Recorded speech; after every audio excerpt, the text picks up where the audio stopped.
Hello friends, आपका एक बार फिर से स्वागत है स्मिता क्लासेस में। आज हम हिंदी बुक क्लास 9 की एनसीईआरटी हिंदी बुक की स्मृति चैप्टर को पढ़ेंगे, जिसके लेखक हैं श्री राम शर्मा। स्मृति मतलब याद होता है। हाँ, स्मृति का अर्थ क्या होता है? याद। तो इन्होंने यह जो लेसन लिखा है, यह चैप्टर लिखा है, वो अपनी याद से लिखा है, अपने पुरानी यादों से उठा के उसे लिखा है। लेखक कहते हैं सन 1908 की बात है, ईस्वी की बात है। दिसंबर का आखिर या जनवरी का प्रारंभ होगा। ये कौन सा महीना है? दिसंबर का लास्ट या जनवरी का स्टार्टिंग है। चिल्ला जाड़ा पड़ रहा था। चिल्ला, चिल्ला का मतलब क्या है?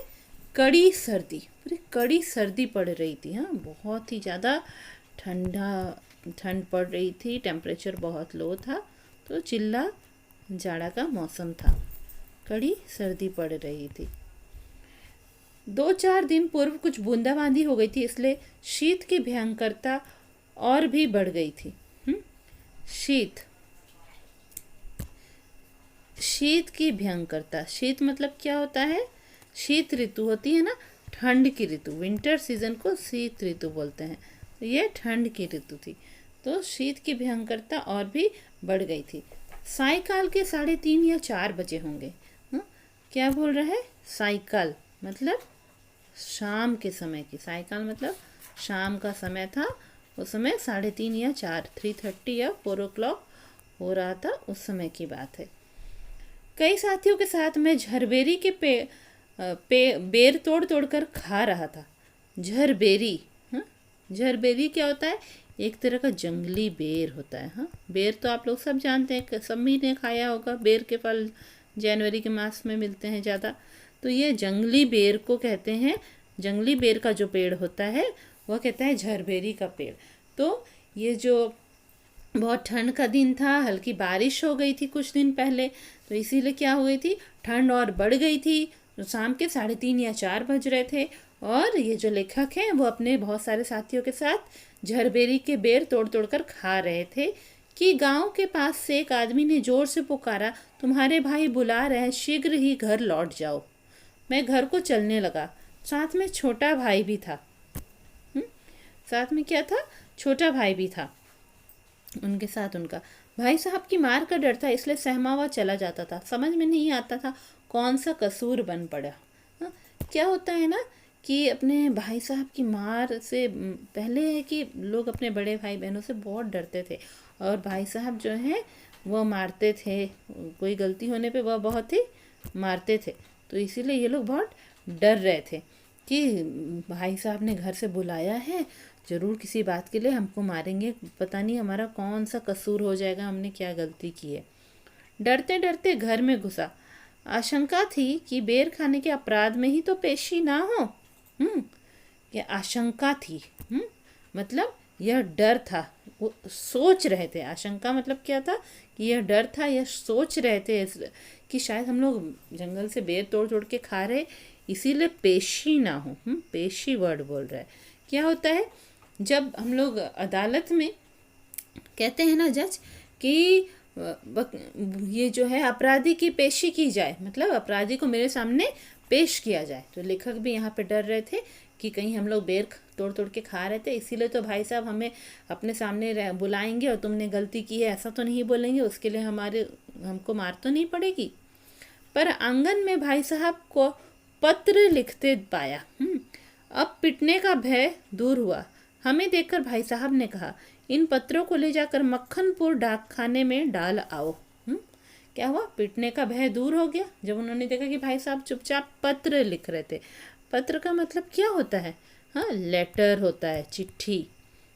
तो भाई साहब पहले तो, अब तो ईमेल का ज़माना हो गया है, तो अब तो लोग पत्र लिखते नहीं है, ईमेल के थ्रू भेज देते हैं, व्हाट्सएप के थ्रू भेज देते हैं, पर पहले लेटर लिखा जाता था। अब पिटने का भय दूर हुआ। हमें देखकर भाई साहब ने कहा, इन पत्रों को ले जाकर मक्खनपुर डाकखाने में चले आओ। ये जो मक्खनपुर है वहाँ के एरिया का नाम था। और डाकखाने, डाकखाने मतलब क्या होता है? Post office. वहाँ का जो पोस्ट ऑफिस था उसको डाकखाने बोल रहा है, मक्खनपुर डाकखाने। ठीक है। मक्खनपुर डाकखाने में चले आओ, तेजी से जाना जिससे शाम की डाक में चिट्ठियाँ निकल जाए, ये बड़ी ज़रूरी है। हाँ, क्या होता है ना कि दिन में शायद 3 बार पोस्टमैन आते हैं और वो पूरा लेटर बॉक्स से सारी चिट्ठियाँ निकालते हैं और उनको जो है जिस एरिया में भेजना है उनको भेजते हैं। तो इसी तरह शाम की डाक भी होती है, शाम में भी उन चिट्ठियों को निकाल के एक बार भेजा जाता है। तो वो बोल रहे हैं कि जल्दी जल्दी जाना और टाइम से वहाँ पहुँच जाना, तब जल्दी मेरा लेटर पोस्ट हो जाएगा और जैसे ही शाम की डाक निकलेगी लेटर बॉक्स से मेरी चिट्ठियाँ भी चली जाएंगी, ये बड़ी ज़रूरी हैं। हाँ, इनके भाई साहब ने इनको कहा। जाड़े के दिन थे, 30 पर हवा के प्रकोप से कपकपी लग रही थी।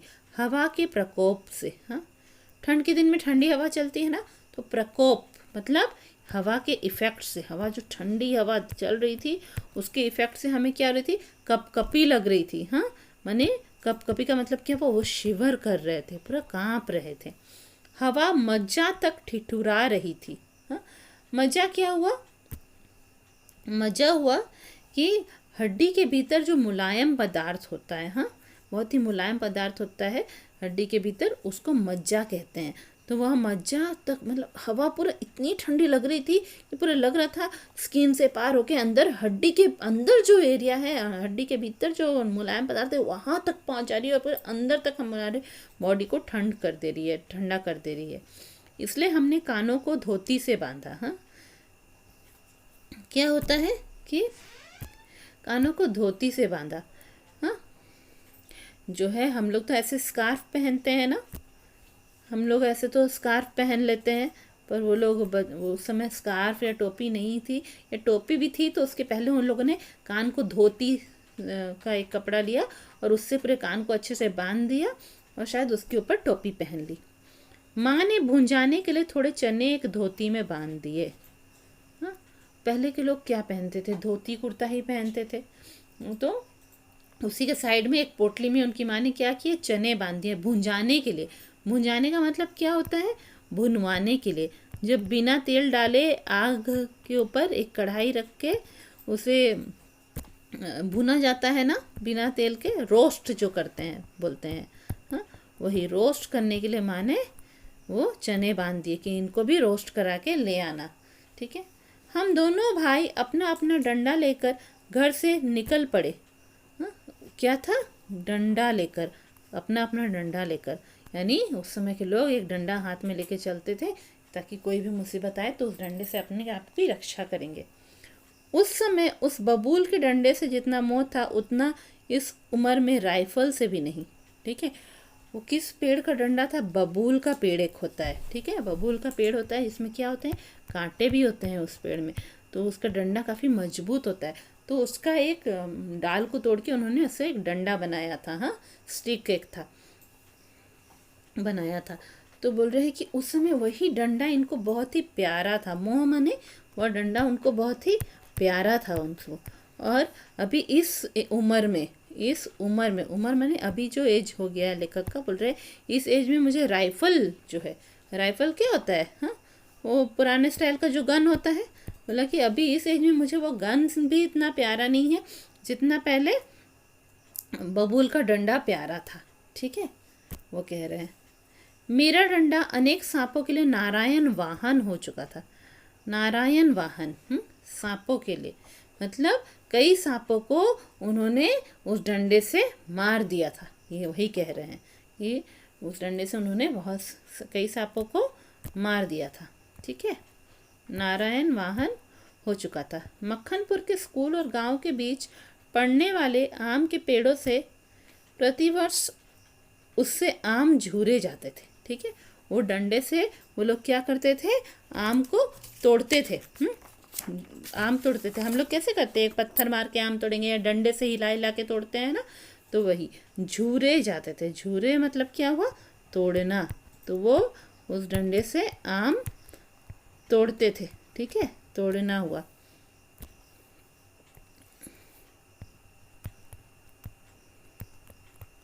तो वो डंडा उनको रक्षा भी करता था, सांपों से भी बचाता था, उससे आम भी तोड़ते थे। इस कारण वह मूक डंडा सजीव सा प्रतीत होता था। मूक डंडा कह रहे हैं, मूक क्या होता है, जो बोल ना सके, है ना, जो बोल ना सके वह होता है मूक। यानी यह डंडा जो है, वह डंडा क्या है, वो तो नॉन लिविंग थिंग है, तो वह तो बोल सकता नहीं है, इसीलिए इनको वह मूक डंडा कैसा लगता था, कैसा लगता था उनको वह मूक डंडा? सजीव। सजीव मतलब जीवित, हाँ, वह उनको जीवित सा प्रतीत होता था, लगता था कि वह मूक डंडा जो है वह जीवित है, ऐसा लगता था। प्रसन्न वदन हम दोनों मक्खनपुर की ओर तेजी से बढ़ने लगे। प्रसन्न वदन, हाँ, प्रसन्न वदन का मतलब क्या है? प्रसन्न का मतलब क्या है? खुशी, हाँ, या खुश। प्रसन्न का मतलब है खुश, प्रसन्न वदन का मतलब है खुश चेहरा, ठीक है। तो खुश चेहरा लेकर, हाँ, खुशी वाला चेहरा लेकर हम दोनों मक्खनपुर की ओर तेजी से बढ़ने लगे। मक्खनपुर के डाकखाने में जाना था ना, तो मक्खनपुर की ओर तेजी से बढ़ने लगे। चिट्ठियों को मैंने टोपी में रख लिया क्योंकि कुर्ते में जेबें ना थी। लेखक ने क्या किया?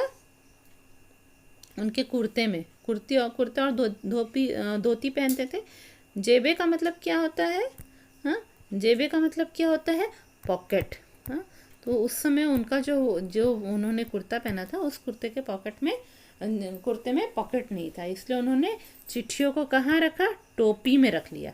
पहले कान को क्या कहता, धोती से बांधा था कान को, उसके ऊपर एक टोपी पहनी थी, उसी टोपी में रख लिया और टोपी को पहन लिया था, ठीक है। हम दोनों उछलते कूदते एक ही सांस में गांव से 4 फलांग दूर उस कुएं के पास आ गए जिसमें एक अति भयंकर काला सांप पड़ा हुआ था। कुआं कच्चा था और 24 हाथ गहरा था। उसमें पानी ना था। उसमें ना जाने सांप कैसे गिर गया था। कारण कुछ भी हो, हमारा उसके कुएं में होने का ज्ञान केवल 2 महीने का था। बच्चे नटखट होते हैं। मक्खनपुर पढ़ने जाने वाली हमारी टोली पूरी बानर टोली थी। एक दिन हम लोग स्कूल से लौट रहे थे। हमको कुएं में उझकने की सूझी।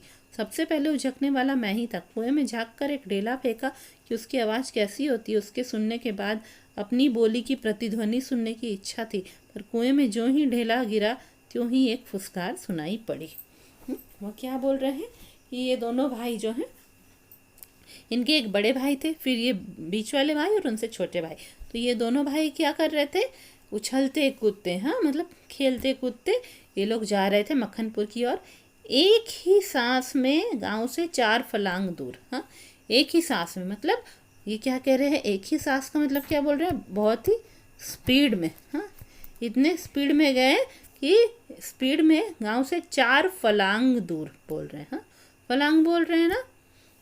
फलांग दूर मतलब वो ना, पहले के समय में मेजरमेंट करने को का यूनिट होता था अलग अलग, जैसे अभी सेंटीमीटर, मीटर होता है ना, उसी तरह फलांग बोलते थे। तो जैसे कि अगर हम इसको नॉर्मल शब्दों में कहेंगे तो 4 बार हम जंप मारेंगे तो इतने दूर पहुंच जाएंगे, उसी टाइप का। 4 फलांग दूर उस कुएं के पास आ गए। एक कुआं वहाँ पे था। कुआं कैसा था? कुआं कच्चा था, मतलब उसको पूरा सीमेंटेड करके नहीं बनाया गया था। 24 हाथ गहरा था। 24 हाथ गहरा था। मतलब क्या हुआ कि अगर हम लोग अपने शोल्डर से लेके हैंड तक का देखेंगे, अपने पाम तक का डिस्टेंस देखेंगे, तो वैसा 24 टाइम्स, हाँ, 24 का मतलब क्या होता है? 24 टाइम्स। वैसा 24 टाइम्स हमारे हाथ को हम रखेंगे, यहाँ से शोल्डर से लेके हमारे पाम तक, हाँ, पूरा रखेंगे तो वो एक हाथ कहलाएगा, शोल्डर से लेके पाम तक। तो कुआं कितना गहरा था? 24 हाथ गहरा था, ठीक है। तो वो लोग वहाँ पे पहुँच गए। वो कुआं के बारे में बता रहे कि वह 24 हाथ गहरा था। उसमें पानी ना था। कुआं में क्या था? पानी ना था, हाँ, पर क्या था उस कुआं के भीतर? भयंकर काला सांप पड़ा हुआ था। अब इन लोगों को कैसे पता कि उसमें सांप कैसे गिर गया हुआ?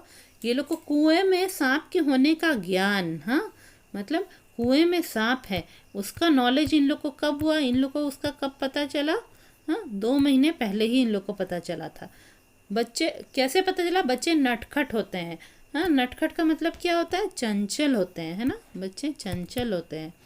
तो बोला कि मक्खनपुर पढ़ने जाने वाली हमारी टोली, हाँ, उनकी जो टोली थी, मतलब उनकी पूरा टीम जो एक साथ मिलके पढ़ने जाते थे, पूरी बानर टोली थी, वो कह रहे हैं ना, बानर टोली।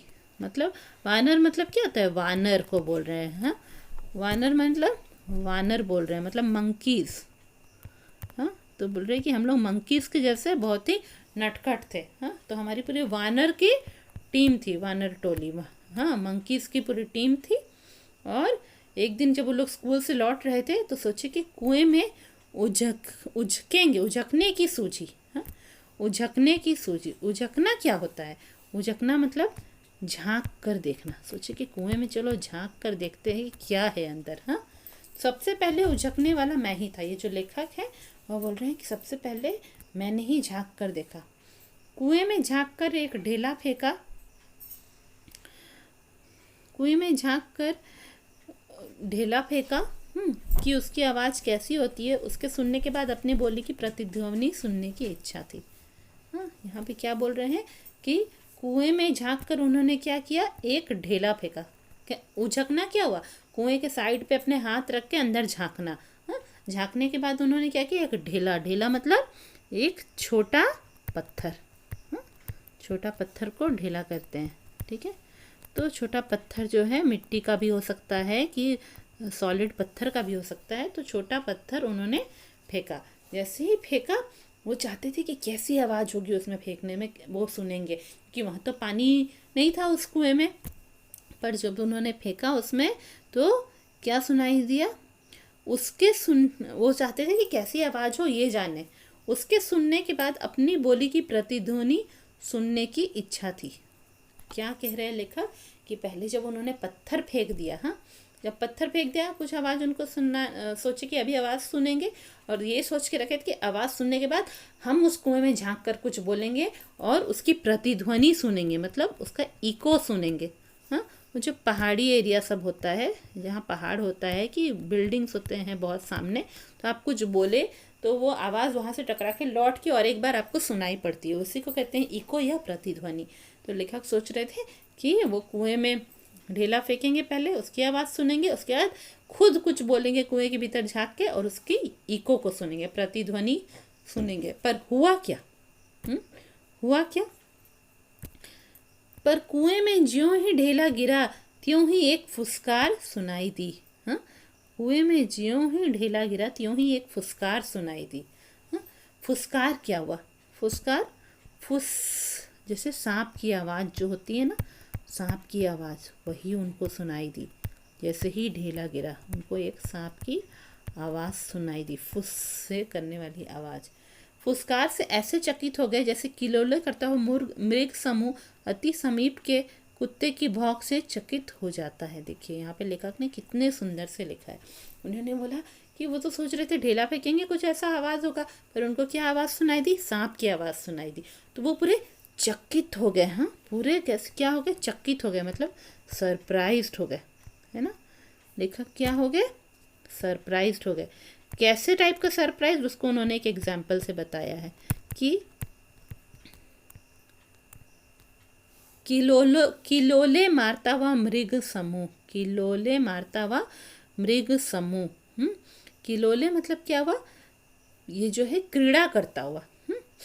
किलोले मतलब क्रीड़ा, मतलब खेलता हुआ, खेलता हुआ मृग समूह। किलोले हुआ खेलता हुआ, मृग, मृग का मतलब क्या होता है? हिरन, हिरन होता है ना। और समूह का मतलब क्या हुआ? हिरन का ग्रुप।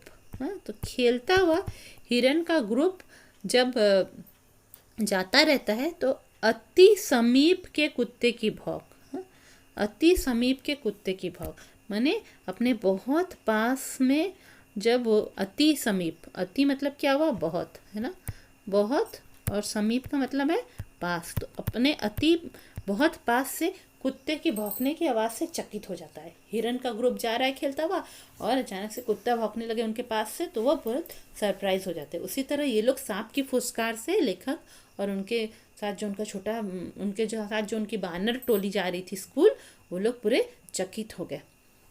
उसके बाद उन्होंने क्या किया? उसके उपरांत सभी ने उछल उछल कर एक ढेला फेंका और कुएं से आने वाली क्रोधपूर्ण फुसकार पर कहे लगाए। देखिए बच्चे कितने नटखट होते हैं। एक बार सांप की आवाज़ सुनाई दी तो चकित हो गया। उसके बाद क्या किया, उपरांत बोल रहे हैं। हाँ, उपरांत, उपरांत को मतलब है बाद। हाँ, उसके बाद उछल उछल कर, है ना, मतलब पूरा कूद कूद कर ऐसे झांक कर एक एक ढेला फेंका। हर बच्चे ने एक एक ढेला फेंका और कुएं से आने वाली क्रोधपूर्ण फुसकार, क्रोधपूर्ण मतलब गुस्से के से। हाँ, सांप बड़ा ही गुस्सा हो रहा था, क्योंकि उसके ऊपर पत्थर लग रहा था। हाँ, ढेला लग रहा था, तो गुस्से से वह फुसकार मार रहा था, फुस फुस कर रहा था। इस पे बच्चों ने क्या किया, बच्चों ने कह कहे लगाए। हाँ, कह कहे लगाने का मतलब क्या है, मिलकर हंसना। मिलकर खुशी से हंसना, वही है कह कहे, मिलकर खुशी से हंसना। तो बच्चों ने खुशी से पूरा ग्रुप होके हंसते थे जब भी फुसकार की आवाज़ सुनाई देती थी। क्यों हंस रहे थे, जानते थे ये सांप तो ऊपर आके काटेगा नहीं, क्योंकि वो उस कुएं से तो निकल नहीं पाएगा। वो 24 हाथ गहरा कुआं था।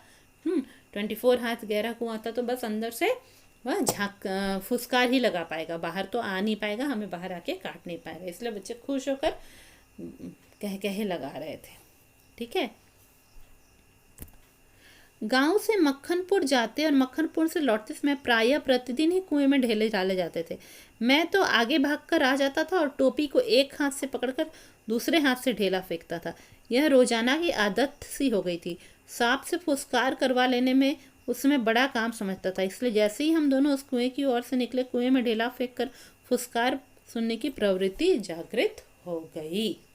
लेखक क्या कह रहे हैं कि जब भी गांव से मक्खनपुर के स्कूल की तरफ जाते थे या मक्खनपुर से लौटते थे या किसी और काम से भी जाते थे, तो प्रायः प्रतिदिन, क्या बोल रहे हैं, प्रायः प्रतिदिन मतलब कि ऑलमोस्ट एवरी डे।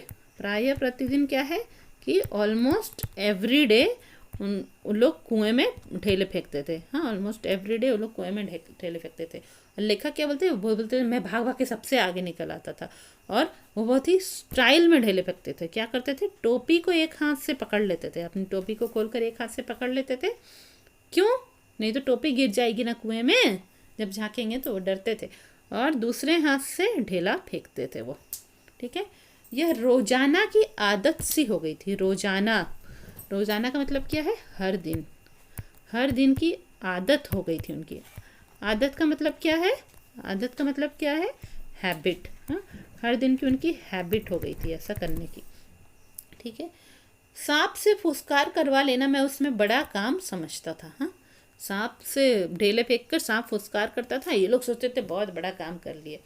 इसीलिए आज भी जब वो उसके भाई ठंड के सामने जा रहे थे चिट्ठियां डालने के लिए, डाक खाने जा रहे थे, तो जैसे ही उस कुएं के पास से निकले, कुएं में ढेला फेंक कर फुसकार सुनने की प्रवृत्ति जागृत हो गई। प्रवृत्ति जागृत हो गई। हाँ, प्रवृत्ति क्या है कि एक तरह का उनकी हैबिट हो गई थी, तो उनका मन अपने आप उधर ही खिंचता था उसी विषय की, और उनका झुकाव होता था, मन अपने आप खिंचता था। तो वो जो प्रवृत्ति है, वो जो झुकाव है उस कुएं की तरफ, वह जागृत हो गई, मतलब राइज कर गई उनके मन में, वह इच्छा राइज करी गई कि हम जाके वहाँ पे उस कुएं के पास पत्थर फेंकेंगे। ये इच्छा उनके मन में आ गई। फिर लेखक क्या करते हैं, मैं कुएं की ओर बढ़ा, छोटा भाई मेरे पीछे ऐसे हो लिया जैसे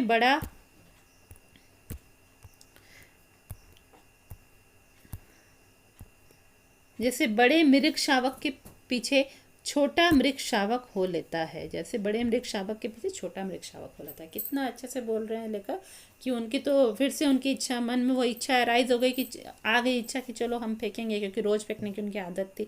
और छोटा भाई उनके पीछे पीछे कैसे आया, जैसे कि बड़े मृग शावक के पीछे छोटा मृग शावक हो जाता है। मृग शावक क्या होता है, मृग शावक कहते हैं हिरन के बच्चे को, है ना। तो बड़ा हिरन का बच्चा जिधर जा रहा है उसी के पीछे पीछे छोटा हिरन का बच्चा भी चला जाता है। तो बड़े भाई के पीछे छोटा बच्चा चला गया। उसके बाद क्या हुआ, कुएं के किनारे से एक ढेला उठाया, कुएं के किनारे से एक ढेला उठाया और उछलकर एक हाथ से टोपी उतारते हुए सांप पर ढेला गिरा दिया, पर मुझ पर तो बिजली सी गिर पड़ी। देखिए क्या हुआ, उन्होंने अपने स्टाइल में एक हाथ से टोपी उतारी और ढेला लेके सांप के ऊपर गिरा दिया, पर मुझ पर तो बिजली सी गिर पड़ी। बिजली सी गिर पड़ी मतलब बहुत गड़बड़ हो गई। ये पूरा घबरा गए। पूरी तरह से घबरा गए। क्यों घबरा गए थे? क्या हुआ था? सांप ने फुसकार मारी या नहीं, ढेला उसे लगा या नहीं, यह बात अब तक स्मरण नहीं है। बिजली से गिर पड़ी मतलब वह पूरा घबरा गए। हाँ, और उस समय वो ये भी ध्यान नहीं दे पाए कि सांप ने फुसकार मारी कि नहीं मारी। वो बात उनको आज भी याद नहीं है, ढेला सांप को लगा कि नहीं, उसने फुसकार मारी कि नहीं मारी। क्यों? आखिर क्या हुआ था उनको ऐसा? क्यों उनके ऊपर बिजली से गिर पड़ी? उनको ऐसा लगा। टोपी के हाथ में लेते ही तीनों चिट्ठियां चक्कर काटती हुई कुएं में गिर रही थी। अकस्मात जैसे घास चरते हुए हिरन की आत्मा गोली से हाथ होने पर निकल जाती है और वह तड़पता रह जाता है, उसी भांति वे चिट्ठियां क्या टोपी से निकल गई, मेरी तो जान निकल गई। लेखक के हाथ जैसे ही उन्होंने अपनी टोपी उतारी, उन्हें याद नहीं था कि उनकी टोपी में उन्होंने चिट्ठियां रखी थी। वो चिट्ठियां पूरा इतनी स्पीड से इन्होंने टोपी उतारी और झाँक के कुएं में झाँक के ढेला फेंक रहा था कि तीनों चिट्ठियां चक्कर काटती हुई, मैंने गोल गोल घूमती हुई कुएं में गिर रही थी। लेखक देख रहे हैं वो कुएं में गिर रही थी। हाँ, और उनको कैसे कंपेयर कर रहे, किससे कंपेयर करके बोल रहे हैं? अकस्मात जैसे घास चरते हुए हिरन की आत्मा। अकस्मात मतलब सडनली। हाँ, अकस्मात का मतलब क्या है? सडनली, अचानक से। हाँ, अचानक से जैसे घास चरते हुए हिरन की आत्मा। हाँ, कोई हिरन घास चर रहा है, उसकी जो आत्मा है गोली से हत होने पर निकल जाती है। अगर किसी हिरन को गोली लग गई, वह घास चर रहा है, तो उसकी आत्मा उसके शरीर से तुरंत निकल जाएगी, है ना? ऐसा होता है ना। और वह तड़पता रह जाता है। हिरन पूरा सिर्फ तड़पता रहेगा, गिर जाएगा नीचे ज़मीन पे, तड़पता रहेगा, उसकी आत्मा अचानक से निकल जाएगी। उसी भांति वे चिट्ठियाँ क्या टोपी से निकल गई, मेरी तो जान निकल गई। ऐसा क्या हुआ? चिट्ठियाँ गिर गई तो इनकी जान निकल गई। ऐसा क्यों हुआ? क्यों? क्योंकि ये चिट्ठियाँ किसने दी थी? उनके बड़े भाई साहब ने दी थी और कहा था बहुत ज़रूरी है, जल्दी पहुँचाना। और ये जानते थे, बड़े भाई साहब से बहुत डरते थे, जानते थे कि बड़े भाई साहब पिटाई करेंगे गलती होने से। इसीलिए इनको लगा कि मेरे भी ऐसे ही प्राण निकल गए, मैं इनको ऐसे ही फील हुआ। उनके गिरते ही मैंने उनको पकड़ने के लिए एक झपट्टा भी मारा। ठीक वैसे घायल शेर शिकारी को पेड़ पर चढ़ते देख उस पर हमला करता है, पर वे तो पहुंच से बाहर हो चुकी थी। उनको पकड़ने की घबराहट में मैं स्वयं झटके के कारण कुएं में गिर गया होता। क्या उन्होंने किया? जब देख रहे चिट्ठियाँ गोल गोल होती हुई कुएं में गिर रही है, तो इन्होंने क्या किया? उस पर झपट्टा मारा। मतलब उस पर झपट्टा मारा मतलब क्या किया? उस पे जो है अपने उछल कर, उन्होंने उछल कर उस पर जो है उछल कर हाथ से पकड़ने की कोशिश की। हाँ, उन्होंने उछल कर उसे हाथ से पकड़ने की कोशिश की, पर वह पकड़ नहीं पाए। ठीक है, इसको कहते हैं झपट्टा मारा। मतलब बिल्कुल कोशिश की, आगे बढ़ के अपने हाथ से मार को उसको पकड़ेंगे पर नहीं पकड़ पाए। बोल रहे कैसा वह सीन था? जब जो है कोई शेर को शिकारी ने गोली मारकर मान लो घायल कर दिया है और शिकारी डर के मारे पेड़ पर चढ़ रहा है। हाँ, पेड़ पर चढ़ रहा है, तो उस समय शेर उसको देखकर उस पर हमला करता है, झपट्टा मारता है, किसी तरह उसको पकड़ ले, पर शिकारी तब तक पेड़ पे चढ़ चुका है। उसी तरह इन्होंने भी किया, उसी तरह इनकी भी हालत थी। इनकी चिट्ठियाँ गिर रही हैं, या उछल कर अपने हाथ को आगे बढ़ा के उनको पकड़ने की कोशिश कर रहे हैं, पर वे तो पहुँच से बाहर हो चुकी थी। चिट्ठियाँ तो इनके हाथ के कवरेज से बाहर ही हो गई थी। और उनको घबराहट में ये जो पकड़ रहे थे, उनको शायद ये झटका लगकर कुएं में गिर गए होते। कुएं के साइड का जो बाउंड्री था उससे झटका खा के ये कुएं में गिर गए होते। इतने वो घबरा गए थे, और घबरा के सिर्फ चिट्ठियाँ ही उनको ध्यान में आ रही थी और कुछ नहीं। अब बेचारे क्या करेंगे दोनों भाई? दोनों भाई की तो हालत खराब हो चुकी है, तो क्या करेंगे? कुएं की पाट पर बैठे हम रो रहे थे, छोटा भाई धाड़े मारकर और मैं चुपचाप आंखें डबडबा कर। पतीली में उफान आने से ढकना ऊपर उठ जाता है और पानी बाहर टपक जाता है। निराशा, पिटने के भय और उद्वेग से रोने का उफान आता था। पलकों के ढकने भीतरी भावों को रोकने का प्रयत्न करते थे, पर कपोलों पर आंसू ढुलक ही जाते थे। क्या बोल रहे हैं? कुएं की पाट पर, मतलब कुएं का जो घेरा होता है, हाँ, घेरा जो होता है उसका बाउंड्री होता है, उस पे बैठे थे ये दोनों भाई। ऊपर ही उसका जो साइड का बाउंड्री होता है थोड़ा ऊंचा किया रहता है। छोटा भाई धाड़े मारकर, हाँ, छोटा भाई कैसे रो रहा था? धाड़े मारकर, मतलब जोर जोर से। छोटा भाई पूरा जोर जोर से रो रहा था, और मैं चुपचाप आंखें डबडबाकर। अब ये तो बड़े थे, थोड़ी चिल्ला चिल्ला के रो सकते थे, पर इनके आंखें पूरे आंसू से भर गई थी। डबडबाकर मतलब आंसू से इनकी आंखें पूरी भरी हुई थी। ये भी बेचारे घबरा रहे थे और चिल्ला चिल्ला के नहीं रो पा रहे थे, पर आंखें आंसू से भरी हुई थी इनकी। और उसको कैसे बोल रहे हैं लेखक? पतीली में उफान। हाँ, पतीली, पतीली क्या हुआ? मान लो कोई बर्तन है, ज़्यादातर दूध को गर्म करने वाला बर्तन होता है। हाँ, कोई बर्तन अगर है, गहरा बर्तन, कोई गहरा बर्तन है, वह पतीली है, उसमें उफान आने पर, उफान आ रहा है मतलब अगर हम दूध गर्म कर रहे हैं तो दूध क्या हो रहा है? दूध ऊपर आ जा रहा है। हाँ, दूध ऊपर आ रहा है गर्म होने के बाद। हाँ, ऊपर आना, उसको कहते हैं उफान। ठीक है, तो पतीली में उफान आ रही थी, और अगर पतीली की में उफान आएगी और ऊपर से किसी ने ढकना लगा दिया था पहले से, मतलब ढकना मतलब क्या हुआ? ढक्कन। हाँ, अगर उस पर ढक्कन लगा हुआ है, ढकना मतलब उस पतीली में अगर ढक्कन लगा हुआ है तो क्या होता है?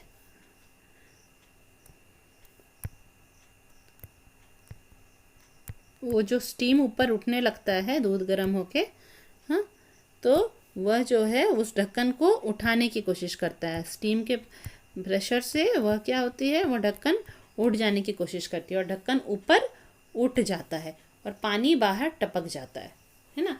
और थोड़ा सा मिल्क बाहर गिर जाएगा, या पानी अगर बॉयल कर रहे हैं तो पानी बाहर हल्का सा गिर जाएगा। हाँ, एक बूंद पानी बाहर गिर जाएगा। तो उसी तरह वो बोल रहे हैं कि उसी तरह इनके साथ क्या हो रहा था? निराशा। हाँ, मतलब ये बहुत ही ये हो गए थे, दुखी हो गए थे, और अब इनको नहीं लग रहा था कि कुछ भी कर सकेंगे, निराश हो गए थे। हाँ, पिटने के भय से, हाँ, मार खाने के डर से और उद्वेग से। हाँ, उद्वेग से वो जो है, उद्वेग क्या हुआ? बेचैनी या घबराहट से। उद्वेग क्या हुआ? बेचैनी या घबराहट से रोने का उफान आता था। बार बार भीतर से आंसू बाहर आ जाने थे, ऐसा लगता था अभी इतने आंसू गिर जाएंगे। हाँ, पूरे बार बार भीतर से रोना आ रहा था उनको, रोने का उफान आता था। पलकों के ढकने, हाँ, पलकों के ढकने क्या बोल रहा है? पलकों के ढकने क्या है हमारा? जो भी ये आई लैशेज है हमारा, हाँ, उसी को बोल रहा है। आई लैशेज और आईलिड्स को बोल रहा है। ठीक है, तो वो पलकों के ढकने हैं, आईलिड्स हमारा। वो भीतरी भावों को रोकने का प्रयत्न करते थे। भीतरी भावों को, मतलब भाव मतलब क्या हो रहा है? इमोशंस को, जो इमोशन अंदर से आ रहा है रोने का, उसको ये आईलैशेज और आईब्रो रोकने का प्रयत्न करते थे। प्रयत्न मतलब ट्राई कर रहे थे कि ये आंसू रुक जाए, पर कपोलों पर आंसू ढुलक ही जाते थे। हाँ, कपोलों मतलब क्या हुआ? गाल उनके, है ना, गाल, लेखक के जो गाल या चीक्स थे उस पे धीरे आंसू फिर भी ढुलक जाते थे। ये बड़े थे, ये कोशिश करते थे कि नहीं आंसू को रोकेंगे, पर भीतर से आंसू अपने उफान मार मार के बाहर की तरफ आ रहे हैं डर से, और गाल पे ढुलक ही जा रहे थे। उस समय लेखक को क्या क्या याद आ रहा है? माँ की गोद की याद आती थी। हाँ, ऐसे जब बच्चे घबराए होते हैं, डरे हुए होते हैं या बहुत दुखी होते हैं, तो हमेशा माँ की गोद की याद आती है। क्यों? क्योंकि माँ की गोद में रहेंगे तो लगता है कि हम सब तरफ से सुरक्षित हैं, हमें कोई कुछ नहीं कर सकता। तो इनको माँ के गोद की याद आती थी। जी चाहता था कि माँ आकर छाती से लगा ले और लाड प्यार करके कह दे कि कोई बात नहीं, चिट्ठियाँ फिर लिख ली जाएंगी। हाँ, उनका मन क्या कह रहा था कि माँ आए, मुझे अपने गले से पूरा लगा ले, प्यार करे मुझे, और कह दे कि कोई बात नहीं, तुम इतना क्यों घबरा रहे हो, चिट्ठियाँ तो फिर लिख ली जाएंगी। तबीयत करती थी कि कुएं में बहुत सी मिट्टी डाल दी जाए और घर जाकर कह दिया जाए कि चिट्ठी डाला है, पर उस समय मैं झूठ बोलना जानता ही नहीं था, ना था। मैं झूठ बोलना जानता ही ना था। वो चाह रहे थे कि चलो कुएं के ऊपर बहुत सारी मिट्टी डाल देंगे ताकि किसी को दिखाई ही नहीं देगा कि उसमें चिट्ठी गिर गई है, और मिट्टी डाल देंगे और घर जाके झूठ बोल देंगे कि हाँ चिट्ठी हम डाकखाने में डाल आए हैं।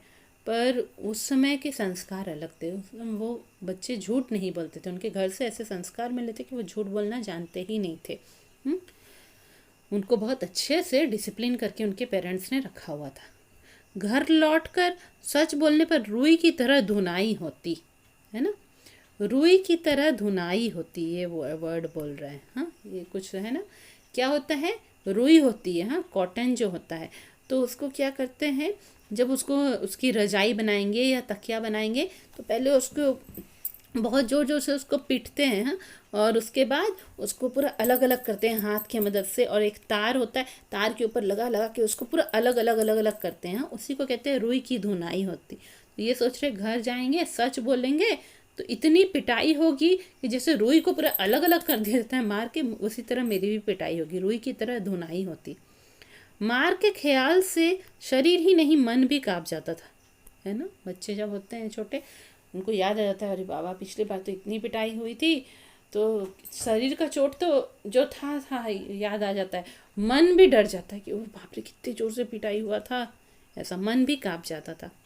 सच बोलकर पिटने के भावा भय और झूठ बोलकर चिट्ठियों के ना पहुंचने की जिम्मेदारी के बोझ से दबा में बैठा सिसक रहा था। लेखक को क्या हो रहा था, वो जानते थे कि अगर मैं सच बोला तो पिटाई खाऊंगा, और पिटने के भावी भय से कि आगे अगर मैं सच बोला तो मैं पिटाई खाऊंगा, और अगर झूठ बोला, हाँ, और चूंकि भैया को मैंने बोला कि हाँ चिट्ठियाँ सही टाइम पे पहुंच जाएंगी, और मैं झूठ बोला और चिट्ठियाँ सही टाइम पे नहीं पहुंच पाई, तो ये कहलाया जाएगा कि मैं कितना गैर जिम्मेदार हूँ, मैं कितना इररिस्पॉन्सिबल हूँ। वो भी उनको बहुत तकलीफ दे रहा था, इसीलिए वो बैठ के सिसक रहे थे, हाँ, मतलब धीरे धीरे रोना, सिसकना मैंने धीरे धीरे रोना, सॉबिंग जिसको बोलते हैं इंग्लिश में ना, वही धीरे धीरे रोना, सिसक रहे थे।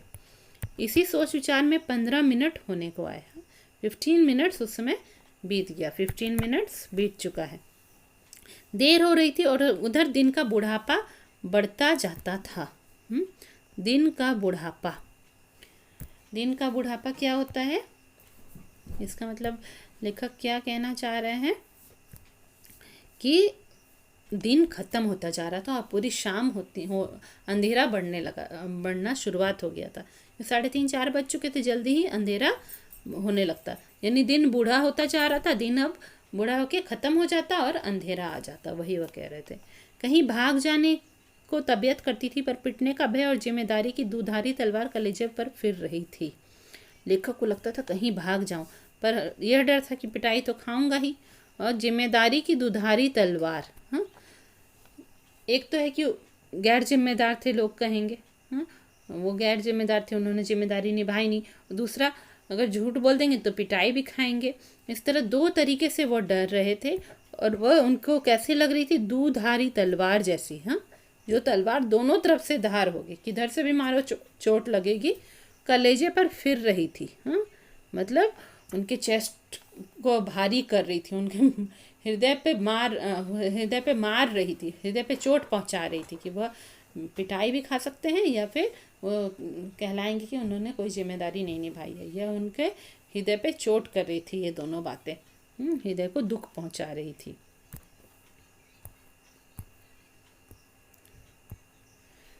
फिर लेखक क्या कहते हैं, दृढ़ संकल्प से दुविधा की बेड़ियां कट जाती हैं, मेरी दुविधा भी दूर हो गई। कुएं में घुसकर चिट्ठियों को निकालने का निश्चय किया, कितना भयंकर निर्णय था, पर जो मरने को तैयार हो उसे क्या, मूर्खता अथवा बुद्धिमत्ता से किसी काम को करने के लिए कोई मौत का मार्ग ही स्वीकार कर ले, वह भी जानबूझकर, तो फिर वह अकेला संसार से भिड़ने को तैयार हो जाता है। और उसे फल की क्या चिंता, फल तो किसी दूसरी शक्ति पर निर्भर है। उस समय चिट्ठियाँ निकालने के लिए मैं विषधर से भिड़ने को तैयार हो गया, पासा फेंक दिया था, मौत का आलिंगन हो अथवा सांप से बचकर दूसरा जन्म, इसकी कोई चिंता न थी, पर विश्वास यह था कि डंडे से सांप को पहले मार दूंगा, तब फिर चिट्ठियाँ उठा लूंगा। बस इसी दृढ़ विश्वास के बूते पर मैंने कुएं में घुसने की ठानी। ठीक है, क्या कह रहे हैं लेखक, दृढ़ संकल्प किया उन्होंने, हाँ, दृढ़ संकल्प का मतलब है स्ट्रॉन्ग डिटर्मिनेशन, हाँ, पूरा एकदम स्ट्रांगली उन्होंने यह सोच लिया, हाँ, डिसाइड कर लिया उन्होंने कि और क्या बोल रहे हैं, स्ट्रांगली अगर डिसाइड कर लो कि हाँ मुझे ये चिट्ठियाँ निकालनी ही है, हाँ स्ट्रांग डिटर्मिनेशन कर लो, पूरा मन को पूरा स्ट्रांग कर लो, तो दुविधा की बेड़ियाँ कट जाती हैं। दुविधा की बेड़ियाँ कह रहे हैं। दुविधा की बेड़ियाँ क्या होती हैं? देखिए, जब हमारे पास दो रास्ते होते हैं, ये करूँ या वो करूँ, हाँ, और दोनों ही हमको बांध के रखते हैं कि ये करने से भी मुझे नुकसान होगा, वो करने से भी नुकसान होगा, तो ऐसा लगता है कि वो दोनों ने मुझे चेन में बांध के रखा हुआ है। हाँ, उसी को बेड़िया कहते हैं। बेड़िया क्या हुआ? बंधन है। ठीक है, तो दो तरह से सोच कर दोनों में उनको बंधन फील हो रहा था, पिटने के डर से भी और गैर जिम्मेदार कहलाने से भी। हाँ, तो इसीलिए वो बेड़िया को वो बंधन कह रहे थे। और दुविधा का मतलब अगर एग्जैक्ट मीनिंग दुविधा का देखेंगे तो अनडिसिसिव होना। जब कुछ हम निर्णय नहीं ले पाएंगे तो उसे दुविधा कहते हैं। तो वो अनडिसिसिव हो रहे थे, वो बेड़िया कट गई, वो ख़त्म हो गया। कब वो ख़त्म हो गया? जब उन्होंने दृढ़ संकल्प ले लिया। मेरी दुविधा भी दूर हो गई, इनका भी जो डिसीजन लेने का पावर ठीक हो गया उस समय। वो जो डिसीजन नहीं ले पा रहे थे वो ठीक हो गया। कुएं में घुसकर चिट्ठियों को निकालने का निश्चय किया। इन्होंने क्या डिसाइड किया कि कुएं में जाएंगे, उतरेंगे और चिट्ठियाँ निकालेंगे। कितना भयंकर निर्णय था। हाँ, कितना भयंकर निर्णय था ये, मतलब कितना ही डेंजरस था उनका यह डिसीजन। निर्णय मतलब क्या हुआ? डिसीजन। ये डिसीजन उनका कितना डेंजरस था। पर जो मरने को तैयार हो उसे क्या? ये तो सोच ही लिए थे लेखक कि जाओ जो होगा, मैं अगर मरूंगा तो मरूंगा, पर मैं कोशिश जरूर करूंगा। मूर्खता अथवा बुद्धिमत्ता से किसी काम को करने के लिए कोई मौत का मार्ग ही स्वीकार कर ले, वह भी जानबूझकर, तो फिर वह अकेला संसार से भिड़ने को तैयार हो जाता है। हाँ, अब ये कह रहे हैं कि चाहे मैंने मूर्खतापूर्ण वो डिसीजन लिया या बुद्धिमानी से मैंने वो डिसीजन लिया, पर जब मैंने वो डिसीजन ले ही लिया, हाँ, और वो भी मैंने कैसे डिसीजन लिया? मौत का मार्ग स्वीकार कर लिया, मौत का रास्ता मैंने एक्सेप्ट कर लिया कि हाँ ये मुझे मौत की तरफ भी ले जा सकती है। जानते हुए भी मैंने वो रास्ता को एक्सेप्ट कर लिया है, तो फिर अब क्या डरना? वो लेखक सोचे, अब ऐसा जब सिचुएशन आता है, कोई मौत का रास्ता तय कर लेता है, तो वह अकेला संसार से भिड़ने को तैयार हो जाता है। हाँ? जो कहते नहीं, सिर पे कफन बांध के चले तो अब दुश्मनों से क्या डरना, उसी तरीके से ये तो जान गए हैं कि हाँ ज़्यादा से ज़्यादा क्या होगा, मेरी मौत होगी, अब हम पूरे संसार से भी लड़ सकते हैं, संसार के सारे लोगों से भी लड़ सकते। तो इसी तरह लेखक ने भी सोचा कि चलो कुएं में जाना है, हो सकता है सांप मुझे काट दे, पर अब मुझे ये काम करना है तो करना ही है। और फल, उसे फल की क्या चिंता? लेखक कह रहे हैं ना कि उसका रिजल्ट क्या होगा उसका उन्होंने कोई चिंता नहीं किया, वो तो समय पूरा स्ट्रांग डिसीजन ले ही चुके थे। बोलते हैं फल तो किसी दूसरी शक्ति पर निर्भर है। मतलब यहाँ पे कहना क्या चाह रहे हैं लेखक कि कोई भी काम अगर करो तो उसका रिजल्ट कौन देता है? भगवान देते हैं, दूसरी शक्ति पर निर्भर है। हाँ, निर्भर माने डिपेंडेंट है, दूसरी शक्ति पर डिपेंडेंट है। किसकी शक्ति पर डिपेंडेंट है? भगवान की शक्ति पर डिपेंडेंट है कि भगवान हमको कैसा हमारे काम का रिजल्ट देगा। तो उस समय चिट्ठियाँ निकालने के लिए लेखक क्या चीज़ से तैयार हो गए? विषधर से भिड़ने को। यहाँ पे विषधर मतलब किसको बोल रहे हैं? सांप से, वो जहरीले सांप से। हाँ, वो जो जहरीला सांप है उससे भिड़ने को, उससे उसका सामना करने को लेखक तैयार हो गए। पासा फेंक दिया था, पासा फेंक दिया था। पासा का मतलब क्या होता है? जैसे लूडो में हम लोग पासा फेंकते हैं, वो क्या होता है? डायस होता है। तो डायस फेंक दिया था, अब जो भी नंबर आए। ये इस तरह से लेखक कह रहे हैं कि डिसीजन तो मैंने ले लिया था, अब जो भी नंबर आए, हाँ जो भी हो उसका रिजल्ट, उसके लिए हम तैयार हो गए थे। क्या रिजल्ट हो सकता है? मौत का आलिंगन हो। मतलब मौत का आलिंगन हो, इसका मतलब क्या है कि मौत मुझे गले लगा सकती है। हो सकता है कि मौत मुझे गले लगा देगी, या फिर हो सकता है कि मौत मुझे गले लगा देगी, या फिर वो क्या करेंगे, या फिर डंडे से सांप को पहले मार दूंगा और तब फिर चिट्ठियाँ उठा लूँगा। उन्होंने यही सोचा कि या तो मौत मुझे गले लगा लेगी, या सांप से बचकर दूसरा जन्म, इसकी कोई चिंता न थी। क्या बोल रहे हैं? या तो मौत गले लगा लेगी मतलब सांप उनको काट जाएगा, या फिर सांप से वो बचकर दूसरा जन्म उनका होगा। इसको वो दूसरा जन्म क्यों बोल रहे हैं? वो बोल रहे हैं, ऐसा इसलिए बोल रहे हैं, वो कह रहे हैं कि सांप से अगर बच गया तो मैं आराम से चिट्ठियाँ निकाल लूँगा और एक तरह से मेरे लिए दूसरा जन्म होगा, क्योंकि इस जन्म में मैं तो रो रहा हूँ, मर रहा हूँ, पिटने के डर से भी और अपने गैर जिम्मेदारी से भी मैं रो रहा हूँ, लग रहा है मैं मर ही गया हूँ। तो अगर मैं चिट्ठियाँ निकाल लेता हूँ सांप से बच के, तो वह क्या होगा, मेरे लिए दूसरे जन्म के बराबर होगा। तो ये सब की उन्होंने कोई चिंता नहीं की, उन्होंने दृढ़ संकल्प ले लिया, स्ट्रांगली डिसाइड कर लिया कि मुझे चिट्ठियाँ निकालनी है। विश्वास यह था कि डंडे से सांप को पहले मार दूंगा। हाँ, वो ये विश्वास रखे, ये मेरा जो बबूल का डंडा है उससे पहले मैं सांप को मार दूंगा, फिर चिट्ठियाँ उठा लूँगा। बस इसी दृढ़ विश्वास के बूते पर मैंने कुएं में घुसने की ठानी। हाँ, इसी दृढ़ विश्वास के बूते पर, यानी यही स्ट्रॉन्ग डिसीजन के सपोर्ट पर, यही स्ट्रॉन्ग डिसीजन के सपोर्ट पर उन्होंने क्या किया, कुएं में घुसने की ठानी। ठानी माने सोच लिया, उन्होंने सोच लिया कि ठीक है, ये जो मैंने स्ट्रॉन्ग डिसीजन लिया है वह मुझे सपोर्ट करेगा और मैं जो हूँ कुएं में मैं घुस जाऊंगा। स्ट्रॉन्ग डिसीजन के सपोर्ट पर उन्होंने कुएं में घुसने का सोच लिया। ठीक है। छोटा भाई रोता था और उसके रोने का तात्पर्य था कि मेरी मौत मुझे नीचे बुला रही है। क्या हो रहा था, छोटा भाई उनका रो रहा था। उसका रोने का तात्पर्य का मतलब अर्थ क्या था, उनके उसके छोटा भाई आखिर रो क्यों रहा था जब इन्होंने डिसीजन ले लिया कि मैं चिट्ठियाँ निकालूंगा? क्योंकि छोटा भाई जानता था कि उनकी मौत उन्हें नीचे बुला रही है, कि नीचे बहुत ही जहरीला सांप था। ठीक है। यद्यपि वह शब्दों से न कहता था, वास्तव में मौत सजीव और नग्न रूप में कुएं में बैठी थी, पर उस नग्न मौत से मुठभेड़ के लिए मुझे भी नग्न होना पड़ा। यहाँ लेखक क्या कह रहे हैं कि हाँ, मेरा भाई रो रहा था। क्यों? क्योंकि वो जानता था नीचे मेरे लिए मौत है, वो सांप मुझे काट सकता है। यद्यपि, हालांकि वो, यद्यपि का मतलब क्या है, हालांकि। हालांकि वो शब्दों से नहीं कह रहा था, सीधा सीधा उनका भाई उनको नहीं कह पा रहा था, पर मौत सजीव और नग्न रूप में। सजीव था मतलब मौत जीवित था, सांप तो जीवित प्राणी था ना, जीवित था। और नग्न रूप में, नग्न मतलब कपड़े ना पहने हुए।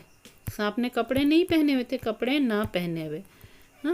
तो वो सांप ने कपड़े नहीं पहने हुए थे। कोई भी सांप कपड़े पहनता है क्या? नहीं ना। तो वो कपड़े ना पहने हुए सांप ने, और जीवित सांप, वो मेरे लिए सजीव और नग्न रूप का मौत था। ठीक है। कुएं में बैठी थी, पर उस नग्न मौत से मुठभेड़ के लिए मुझे भी नग्न होना पड़ा। वो कह रहे हैं कि वो जो नग्न मौत थी, मतलब उस सांप से लड़ाई करने के लिए, उस सांप का सामना करने के लिए मुझे भी नग्न होना पड़ा, मतलब इनको भी अपने कपड़े कुछ त्यागने पड़े। छोटा भाई भी नंगा हुआ, छोटे भाई को भी कुछ कपड़े अपने खोलने पड़े। क्यों इन्होंने कपड़े खोले? एक धोती मेरी, एक छोटे भाई की, एक चने वाली 2 कानों से बंधी हुई धोतियाँ, 5 धोतियाँ और कुछ रस्सी मिलाकर कुएं की गहराई के लिए काफ़ी हुई। लेखक ने पहले ही बताया है कुआं कितना गहरा था, 24 हैंड्स गहरा था कुआं।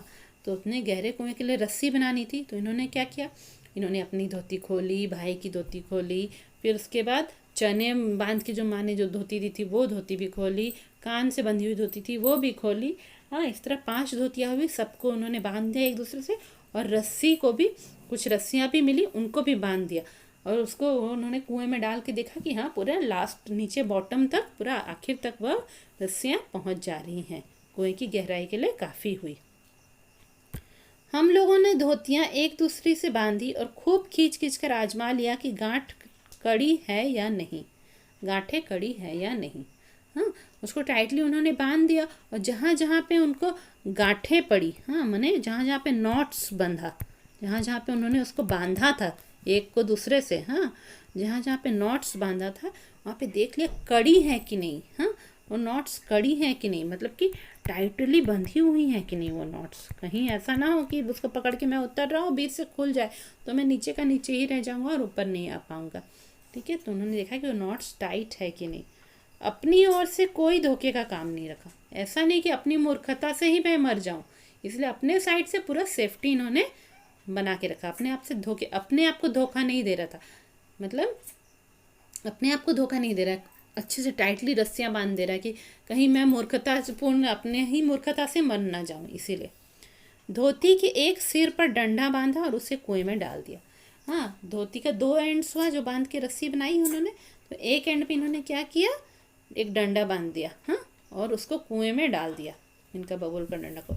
दूसरे सिरे को डेंग, वह लकड़ी जिस पर चरस पुर टिकता है, कि चारों ओर एक चक्कर देकर और एक गांठ लगाकर छोटे भाई को दे दिया। देखिए कुएं में क्या होता है ना, पुली रहता है, एक गोल व्हील बना हुआ रहता है। चरसपुर उसी को बोल रहा है। ये जो चरसपुर बोल रहा है ना, मतलब कुएं पे एक व्हील रहता है, जिस पे एक चक्र जैसा लगा रहता है, गोल, और उस पे जो है वो एक लकड़ी पे वह लगा रहता है, एक लकड़ी ऊपर रहती है कुएं की बाउंड्री के ऊपर, उस पर वो व्हील लगा रहता है मिडिल में, हाँ, ताकि उसमें रस्सी डाल डाल के पानी खींचने में आसानी होती है। तो इन्होंने क्या किया, एक धोती के एक सिरे पे तो लकड़ी बांध के उसको कुएं में डाल दिया, और दूसरे सिरे को डेंग के चारों ओर उस व्हील के, हाँ, दूसरे सिरे को इन्होंने क्या किया, उस व्हील, हाँ, वो जो चक्र था, हाँ, जिससे जो पुली था वहाँ पे, व्हील एंड पुली सिस्टम होता है ना कुएं पे, तो वो व्हील में चारों ओर चक्कर देकर, हाँ, मतलब उसके चारों तरफ घुमाकर एक गांठ बांध दिया, उससे बांध दिया उन्होंने उस धोती को, और छोटे भाई को दे दिया। छोटा भाई केवल 8 वर्ष का था, इसलिए धोती को डेंग से कड़ी करके बांध दिया और तब उसे खूब मजबूती से पकड़ने को कहा। ये डर रहे थे छोटा भाई मेरा भार संभाल पाएगा कि नहीं, उसके हाथ से धोती छूट जाएगी, इसलिए पहले उन्होंने उस व्हील से, उस चक्के से उसको अच्छे से टाइटली बांधा, और तब भाई को बोला कि तुम इसे टाइट से पकड़ के रखो, ठीक है। मैं कुएं में धोती के सहारे घुसने लगा, छोटा भाई रोने लगा। मैंने उसे आश्वासन दिलाया कि मैं कुएं के नीचे पहुंचते ही सांप को मार दूंगा। मेरा विश्वास भी ऐसा ही था। हाँ, अब ये धोती को पकड़ पकड़ के, ये जो बड़े भाई साहब हैं, ये क्या कर रहे हैं, बड़ा भाई वो कुएं में धोती को पकड़ पकड़ के धीरे धीरे उतरने लगा। उधर छोटा भाई रोने लगा, क्योंकि छोटा भाई घबरा रहा था कि मेरे भाई को जरूर सांप काट लेगा। तो इन्होंने जब देखा कि मेरा छोटा भाई रो रहा है, तो इन्होंने उससे भरोसा दिलाया। आश्वासन का मतलब क्या है, भरोसा दिलाया कि नहीं नहीं, मैं कुएं के नीचे पहुंचूंगा और सांप को मार दूंगा, ठीक है। ऐसा विश्वास उनको क्यों था, क्योंकि उन्होंने अपने बबूल के डंडे से पहले भी बहुत सांप मारे थे, इसलिए उनको विश्वास था कि इस सांप को भी मैं मार सकता हूँ। यह विश्वास भी ऐसा था, कारण यह था कि इससे पहले मैंने अनेक सांप मारे थे, इसलिए कुएं में घुसते समय मुझे सांप का तनिक भी भय न था। उसको मारना मैं बाएं हाथ का खेल समझता था, ठीक है, क्योंकि इसके पहले भी उन्होंने उस कुएं में घुसकर, इससे पहले भी उन्होंने ना, जब वो लोग जाते थे स्कूल की कहीं जाते थे, तो रास्ते में जो भी सांप मिलता था उस डंडे से उन्होंने उस सांप को, पहले भी बहुत सारे सांप को मारा था, इसलिए उनको ये सांप का थोड़ा भी उनको डर नहीं था। उनको पूरा विश्वास था कि वो कुएं में घुसेंगे और सांप को मार देंगे। मैं उसको मारना मैं बाएं हाथ का खेल समझता था। ये बाएं हाथ का खेल मतलब क्या हुआ, उनके लिए वह क्या था, एक इजी टास्क था, वेरी इजी टास्क था। वो सोचते थे ये मेरे लिए बहुत ही इजी टास्क है किसी सांप को मारना। उनका बाएं हाथ का खेल था। कुएं के धरातल से, धरातल, हाँ, कुएं का जो बॉटम हिस्सा है, सबसे नीचे का जो है उसका हिस्सा, हाँ, बॉटम पार्ट जो है, वहाँ से जब 4-5 गज रहा हूँगा, गज, हाँ, गज भी एक यूनिट है, डिस्टेंस का एक यूनिट होता है, जैसे सेंटीमीटर मीटर रहता है उसी तरह गज होता है ना, ज़्यादा डिस्टेंस नहीं रहता है। कुएं के धरातल से मतलब कुएं के बॉटम में पहुंचने से पहले जब वो 4-5 गज दूर रहे होंगे, मतलब थोड़े दूरी पर थे, उस समय नीचे तक पूरा पहुंचे नहीं थे, तब ध्यान से नीचे को देखा, अकल चकरा गई। सांप फन फैलाए धरती से एक हाथ ऊपर उठा हुआ लहरा रहा था। पूंछ और पूंछ के समीप का भाग पृथ्वी पर था, आधा अग्र भाग ऊपर उठा हुआ मेरी प्रतीक्षा कर रहा था। नीचे डंडा बंधा था, मेरे उतरने की गति से जो इधर उधर हिलता था, उसी के कारण शायद मुझे उतरते देख सांप घातक चोट के आसन पर बैठा था। सपेरा जैसे बीन बजाकर काले सांप को खिलाता है और सांप क्रोधित हो फन फैलाकर खड़ा होता है और फुंकार मारकर चोट करता है, ठीक उसी प्रकार सांप तैयार था। तो क्या हालत थी, जब ये कुएं के बॉटम में पहुंचने ही वाले थे, सबसे नीचे पहुंचने वाले थे और उससे कुछ डिस्टेंस ऊपर थे, 4-5 गज ऊपर थे, तो इनकी अक्ल चकरा गई। इन्होंने जो भरोसा था इनका, ये वो गायब हो गया कि मैं सांप को आराम से मार पाऊंगा। हाँ, इनको घबराहट हो गई। इन्होंने क्या देखा, सांप फन फैलाए हुए। फन क्या होता है, सांप का जो ऊपर का हेड का पार्ट होता है ना, वो हेड को पूरा फैलाए हुए जमीन से एक हाथ ऊपर उठा हुआ था, यानी जमीन से काफ़ी 1 हैंड डिस्टेंस में ऊपर उठा हुआ, पूरा इधर से उधर लहरा रहा था, हिल रहा था पूरा। हाँ, और उसका पूंछ का और आधा बॉडी का पार्ट कहाँ था, नीचे पृथ्वी पर था, मैंने बॉटम में टच कर रहा था, सांप कुएं के बॉटम में टच कर रहा था। और आधा अग्रभाग, अग्रभाग माने अपर पार्ट जो उसके बॉडी का था, अपर पार्ट ऊपर लहरा रहा था, ऊपर ऐसे से हिल रहा था, और हेड पूरा फैलाया हुआ था, हेड पूरा खुला था, और इनकी प्रतीक्षा कर रहा था। ऐसा लग रहा था कि इन्हीं का क्या कर रहा है, इनका वेट कर रहा है सांप कि ये आए। ऐसा क्यों हुआ था, क्योंकि इन्होंने धोती के नीचे क्या किया था, डंडा बांधा था।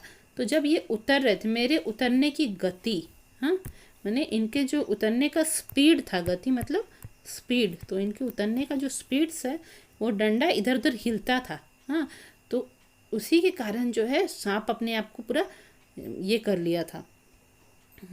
वो सांप समझ गया था कि उसके लिए कोई खतरा है, इसलिए सोच रहा था कि जो उसको खतरा देगा उसको मारने के लिए सांप घातक चोट के आसन पर बैठा था। हाँ, घातक चोट के आसन मतलब घात करने वाले आसन पर बैठा था, ऐसे स्टाइल में बैठा था कि अभी अटैक करेगा, घात करेगा। घातक मतलब घात करना, ठीक है, कि अभी वो अटैक करेगा, ऐसे आसन पे सांप बैठा हुआ था। ठीक है, सपेरा क्या करता है, आपने कहीं पर देखा होगा ना, सपेरा क्या बजाता है, एक बाजा बजाता है जिसको क्या कहते हैं, बीन कहते हैं, है ना, सपेरा। तो वो बीन बजाता है और काले सांप को खिलाता है। हाँ, क्या करता है, वो एक दिखाता है सपेरा कि वो बीन बजा रहा है, और जैसे जहाँ जहाँ वो बीन घुमा रहा है, सांप भी उधर से उधर खेलते हुए इधर उधर घूमता है। हाँ, और सांप वैसे जब सपेरा बीन बजाता है उस समय भी सांप गुस्सा होता है, क्रोधित होता है, और अपना फन फैलाकर खड़ा होता है, अपने हेड वाले पार्ट को पूरा फैलाकर खड़ा हो जाता है, और फुस फुस फुंकार भी मारता रहता है, चोट भी करता है, कोशिश करता है सपेरा के ऊपर अटैक करने का। उसी प्रकार ये सांप भी तैयार था। उसका प्रतिद्वंदी मैं, ये कौन था, ये उसका प्रतिद्वंदी था, मतलब उनका एनिमी था ये लेखक। वो लेखक को अपना एनिमी समझ रहा था, उनका कौन था, शत्रु था, लेखक उनका शत्रु था, जो कि कुएं में नीचे उतर रहा था। मैं उससे कुछ हाथ ऊपर धोती पकड़े लटक रहा था। धोती डेंग से बंधी होने के कारण कुएं के बीचों बीच लटक रही थी, और मुझे कुएं के धरातल की परिधि के बीचों बीच ही उतरना था। चूँकि इन्होंने ऊपर के व्हील में, हाँ, डेंग में बांध दिया था उस धोती को, तो वो पूरा मिडिल में ही लटक रही थी वो धोती। हाँ, कुएं के नीचे का जो बाउंड्री था, गोल पूरा सर्कल था, उसके मिडिल में लटक रही थी। हाँ, और इसके कारण जो है इनको भी कुएं का जो नीचे का गोल सर्कल था, हाँ, वो गोल सर्कल के पूरा बीचों बीच ही उतरना था। गोल सर्कल का जो परिधि था, गोल सर्कल का जो बाउंड्री था, बाउंड्री या सर्कमफेरेंस जो बोलेंगे, वो गोल सर्कल के बाउंड्री के मिडिल में ही इनको उतरना था। इसके माने थे सांप से 1.5 फुट गज नहीं की दूरी पर पैर रखना। मतलब ये कह रहे हैं अगर हम मिडिल में उतरते, नीचे के सर्कल के मिडिल में उतरते, तो सांप से बहुत ही कम दूरी पे हमको पैर रखना पड़ता। हाँ, और इतनी ही दूरी थी, और इतनी दूरी पर सांप पैर रखते ही चोट करता। ये जैसे ही ज़मीन पे पैर रखते, सांप तुरंत अटैक करता है इनके ऊपर। ठीक है, ऐसा क्यों था, क्या नीचे का एरिया बहुत कम था? तो हाँ, स्मरण रहे कच्चे कुएं का व्यास बहुत कम होता है। लेखक क्या कहना चाह रहे हैं कि ये जो है, ये जो कि कच्चा कुआं था, पूरा सीमेंटेड नहीं था, तो कच्चे कुएं का व्यास, व्यास का मतलब क्या होता है, रेडियस, सर्कल का जो रेडियस होता है, तो कच्चे कुएं का व्यास बहुत कम होता है। कच्चे कुएं का व्यास, हाँ, तो व्यास क्या होता है, व्यास का मतलब डायामीटर होता है। हाँ, सर्कल का जो डायामीटर होता है, तो बोल रहा है कि कच्चे कुएं का जो व्यास होता है, डायामीटर बहुत ही कम होता है, मतलब उसका सर्कल छोटा रहता है। ठीक है, नीचे तो वह 1.5 गज से अधिक होता ही नहीं है। वो डायमीटर का ये लेंथ बता रहे हैं कि वो 1.5 गज ही होता है। गज एक यूनिट होता है मेजरमेंट का, लेंथ के मेजरमेंट का, तो बोले वो बहुत ही छोटा होता है उसका डायमीटर। ऐसी दशा में कुएं में मैं सांप से अधिक 4 फुट की दूरी पर रह सकता था। यह भी उस दशा में जब सांप मुझसे दूर रहने का प्रयत्न करता, पर उतरना तो था कुएं के बीच में, क्योंकि मेरा साधन बीचों बीच लटक रहा था। लेखक क्या कह रहे हैं, एक तो कुआं का नीचे का सर्कल बहुत छोटा था, उसका डायमीटर भी बहुत छोटा था सर्कल का, और ऐसे में उनको उतरना था। वो उतर सकते थे कुएं में अगर सांप उनसे थोड़ा डिस्टेंस पे रहता। हाँ, इतना छोटा डायमीटर में वो 4 फुट की दूरी पे ही सांप से उतर सकते थे। हाँ, वो भी तब जब सांप उनसे दूर रहने का कोशिश करता, उनके पास नहीं आता, तब जाके वो कोशिश कर सकते थे उतरने का। पर इनको कहाँ उतरना था, इन्होंने कैसे रस्सी को बांधा था डेंग के ऊपर कि इनको उस नीचे के सर्कल के पूरे मिडिल में ही उतरना था, क्योंकि इनका जो साधन था, वो जो लकड़ी डंडा इन्होंने बांधा था, वो पूरा मिडिल में ही लटक रहा था, तो उनको बीचों बीच उतरना था। वहाँ उतरने से ये सांप से दूर ज़्यादा रह नहीं पाते। ऊपर से लटक कर तो सांप नहीं मारा जा सकता था। ये ऊपर से लटक के डंडा को पकड़ के सांप मारने की कोशिश करते हैं तो नहीं मार पाते। उतरना तो था ही, थकावट से ऊपर चढ़ भी नहीं सकता था। अब तक अपने प्रतिद्वंदी को पीठ दिखाने का निश्चय नहीं किया था। यदि ऐसा करता भी तो कुएं के धरातल पर उतरे बिना क्या मैं ऊपर चढ़ सकता था। धीरे धीरे उतरने लगा। लेखक क्या कह रहे हैं कि एक तो हम ऊपर से लटक लटक के सांप को मार ही नहीं सकते थे, हाँ, और उतरना तो हमको था ही। ऐसा थोड़ी था कि हम वो नीचे उतरते उतरते ऑलरेडी उनको थकान हो गया था, वहीं लटके लटके वो वापस ऊपर नहीं चढ़ सकते थे, और उनको नीचे उतरने के बाद ही वापस वो ऊपर चढ़ सकते थे। और अपने प्रतिद्वंदी को पीठ दिखाने का मतलब सांप से डरकर, सांप उनका शत्रु था, प्रतिद्वंदी था, उससे डर कर भाग जाने का डिसीजन इन्होंने नहीं लिया था। ऐसा अगर भागना भी होता सांप से डर कर तो ये कुएं से उनको नीचे उतरना ही पड़ता, कुएं के नीचे बॉटम पार्ट में इनको उतरना ही पड़ता। सो ये धीरे धीरे उतरने लगा। लेखक, एक एक इन ज्यों ज्यों मैं नीचे उतरता जाता था क्यों तो मेरी एकाग्र चित्तता बढ़ती जाती थी। हाँ, जैसे जैसे धीरे धीरे धीरे धीरे ये नीचे उतर रहे थे, इनका जो कॉन्सेंट्रेशन है वो बहुत बढ़ रहा था कि सांप कहाँ है, क्या कर रहा है। इनका कॉन्सेंट्रेशन बढ़ रहा था। मुझे एक सूझ सूझी। हाँ, उसी समय इनको एक आइडिया आया। दोनों हाथों से धोती पकड़े हुए मैंने पैर कुएं की बगल में लगा दिए। लेखक ने क्या किया, धोती को पकड़ के मिडिल मिडिल में उतर रहे थे। उतरते उतरते उन्होंने क्या किया, जो है उतरते उतरते उन्होंने अपने पैर को साइड के मिडिल में लगा दिए। ठीक है, कुएं के साइड के दीवार में अपने पैर को वहीं पे अटका दिए। दीवार से पैर लगते ही कुछ मिट्टी नीचे गिरी और सांप ने फू करके उस पर मुंह मारा। हाँ, इन्होंने जैसे ही अपना पैर साइड के दीवार पर टच किया, उससे कुछ मिट्टी गिर गई। कच्चा कुआं था, सीमेंटेड नहीं था, तो मिट्टी जैसे ही गिरी, सांप ने फू से उसके ऊपर मुंह मारा। सांप सोचा कि शायद वो ही एनिमी है, उस पर उसने अटैक किया। पैर भी दीवार से हट गए। हाँ, जैसे ही सांप ने अटैक किया, डर से इनके पैर भी दीवार से हट गए और मेरी टांगे कमर से समकोण बनाती हुई लटकती रही। कहना क्या चाह रहे हैं इन्होंने, ये कुएं की दीवार जो है, हाँ, कुएं की दीवार पे इन्होंने अपने पैर लटका दिए। यहाँ से कुछ मिट्टी गिरी, सांप ने मिट्टी पे अटैक कर दिया। हाँ, सांप ने मिट्टी पे अटैक कर दिया, तब इनके पैर यहाँ से छूट गए। हाँ, इनके पैर यहाँ से छूट गए और यहाँ पे समकोण बना रहे हैं। हाँ, माने एक तरह का एंगल बनाते हुए वो यहीं पे इनके पैर सारे लटक रहे हैं। कमर से समकोण बनाते हुए इनके कमर के पास से इनके पैर जो है एक एंगल बना दिए। दोनों पैर ऐसे ऐसे करके एक तरह का एंगल बन गया और वो मिडिल में लटक रहा था। पर और यहाँ पे सांप था, है ना। पर इससे सांप से दूरी और कुएं की परिधि पर उतरने का ढंग मालूम हो गया। इससे इनको समझ में आ गया कि सांप से मुझे कितनी दूरी पर उतरना है और कुएं का जो नीचे का एरिया है, नीचे का जो सरकमफेरेंस है, उस पर मुझे कैसे उतरना है। ठीक है, कुएं का नीचे का जो सरकमफेरेंस ही बोलना ठीक होगा, परिधि, उस पर उनको कैसे उतरना है। तो ये जो परिधि मतलब क्या हुआ, किसी सर्कल का क्या होता है, सरकमफेरेंस, उसका बाउंड्री।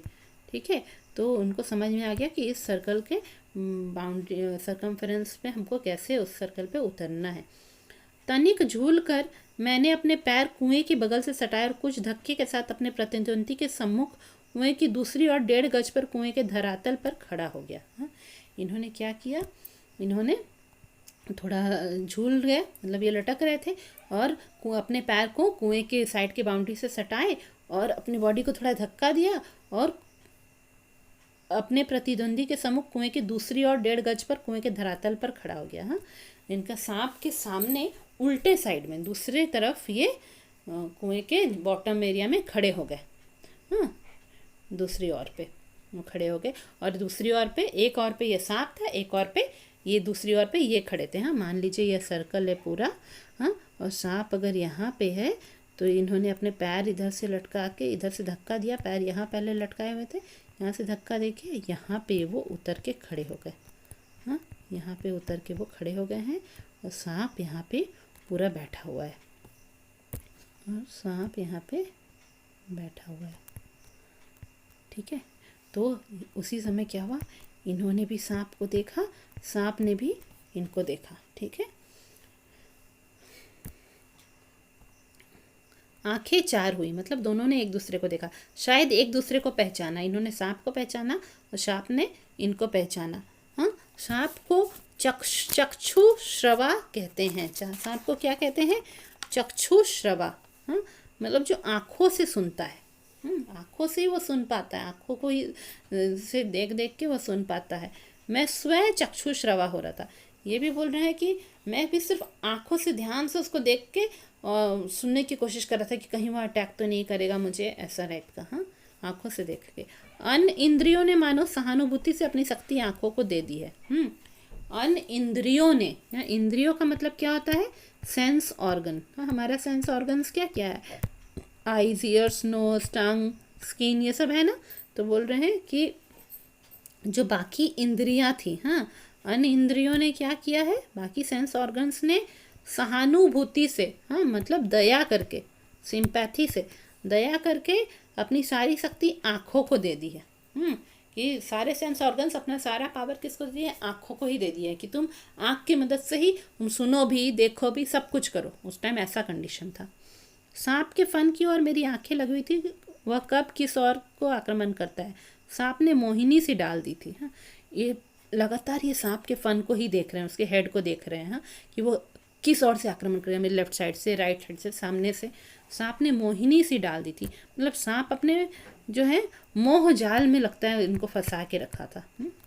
सांप अपने मोह जाल में इनको फंसा के रखा था, इनको पूरा हिप्नोटाइज करके रखा हुआ था। मोहिनी सी डाल दी मतलब इनको पूरा हिप्नोटाइज करके रखा हुआ था। शायद वो मेरे आक्रमण की प्रतीक्षा में था, पर जिस विचार और आशा को लेकर मैंने कुएं में घुसने की ठानी थी वह तो आकाश कुसुम था। सांप किस इंतजार में था? कि ये जो है लेखक उस पर अटैक करेंगे, पर ये जो है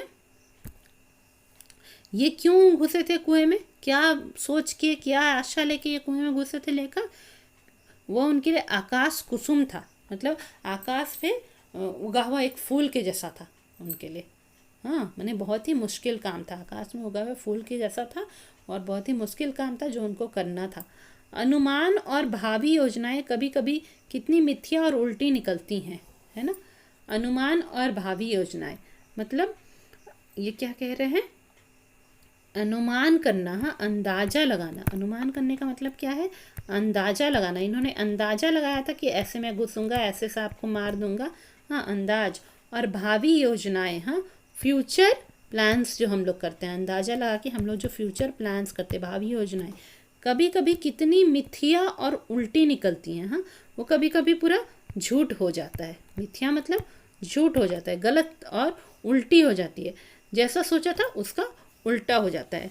मुझे सांप का साक्षात होते ही अपनी योजना और आशा की असंभवता प्रतीत हो गई। हाँ, ये बोल रहे हैं, यानी जैसे ही इनको सांप दिखाई दिया, जैसे ही इनको सांप दिखाई दिया, इनको क्या लगा कि सांप का साक्षात, बोल रहे हैं लेखक क्या कह रहे हैं? सांप का साक्षात माने सांप से मुलाकात होते ही, जैसे ही सांप से इनकी मुलाकात हुई, इनको फील हो गया कि इन्होंने जो योजना की थी, इन्होंने जो डिसीजन, जब इन्होंने जो प्लानिंग की थी, डिसीजन लिया था और प्लानिंग जो की थी, वह क्या हुआ? वह असंभव प्रतीत हो गई। ठीक है, योजना और आशा की असंभवता प्रतीत हो गई। इन्होंने जो प्लानिंग किया था वो गलत हो गया। इनको फील होने लगा कि नहीं, वो इम्पॉसिबल है, मेरा जो प्लान है उसको पूरा करना इम्पॉसिबल है। डंडा चलाने के लिए स्थान ही नहीं था। क्यों उनको लगा कि वह इम्पॉसिबल है? क्योंकि वहाँ डंडा चलाने के लिए प्लेस ही नहीं था कि वो गोल घुमा के या जैसे भी डंडा उठा के सांप को मारेंगे, इतना जगह ही वहाँ पे नहीं था। लाठी या डंडा चलाने के लिए काफ़ी स्थान चाहिए जिसमें वो घुमाए जा सके। सांप को डंडे से दबाया जा सकता है, पर ऐसा करना मानो तोप के मुहरे पर खड़ा होना था। यदि फन या उसके समीप का भाग ना दबा तो फिर वह पलटकर जरूर काटता, और फन के पास दबाने की कोई संभावना भी होती तो फिर उसके पास पड़ी हुई चिट्ठियों को कैसे उठाता। कैसा हालत हो गया था। एक तो डंडा को घुमाने के लिए इनके पास जगह नहीं था। ये कहते हैं सांप को हम डंडे से दबा सकते हैं, पर ऐसा करना तोप के मुहरे पर खड़ा होना था। तोप के मुहरे पर ये बोल रहे हैं। तोप क्या होता है? पहले के ज़माने में बड़े बड़े बम के गोले बरसाए जाते थे। किसकी मदद से? तोप की मदद से। तोप एक लंबा सा ऐसा एक रहता था लोहा का बना हुआ, उसके माउथ के ऊपर ये बम के गोले लगा देते थे। इधर से क्या करते थे? आग देते थे तो स्पीड से वो बम का गोला निकल के बाहर शत्रुओं पे गिरता था।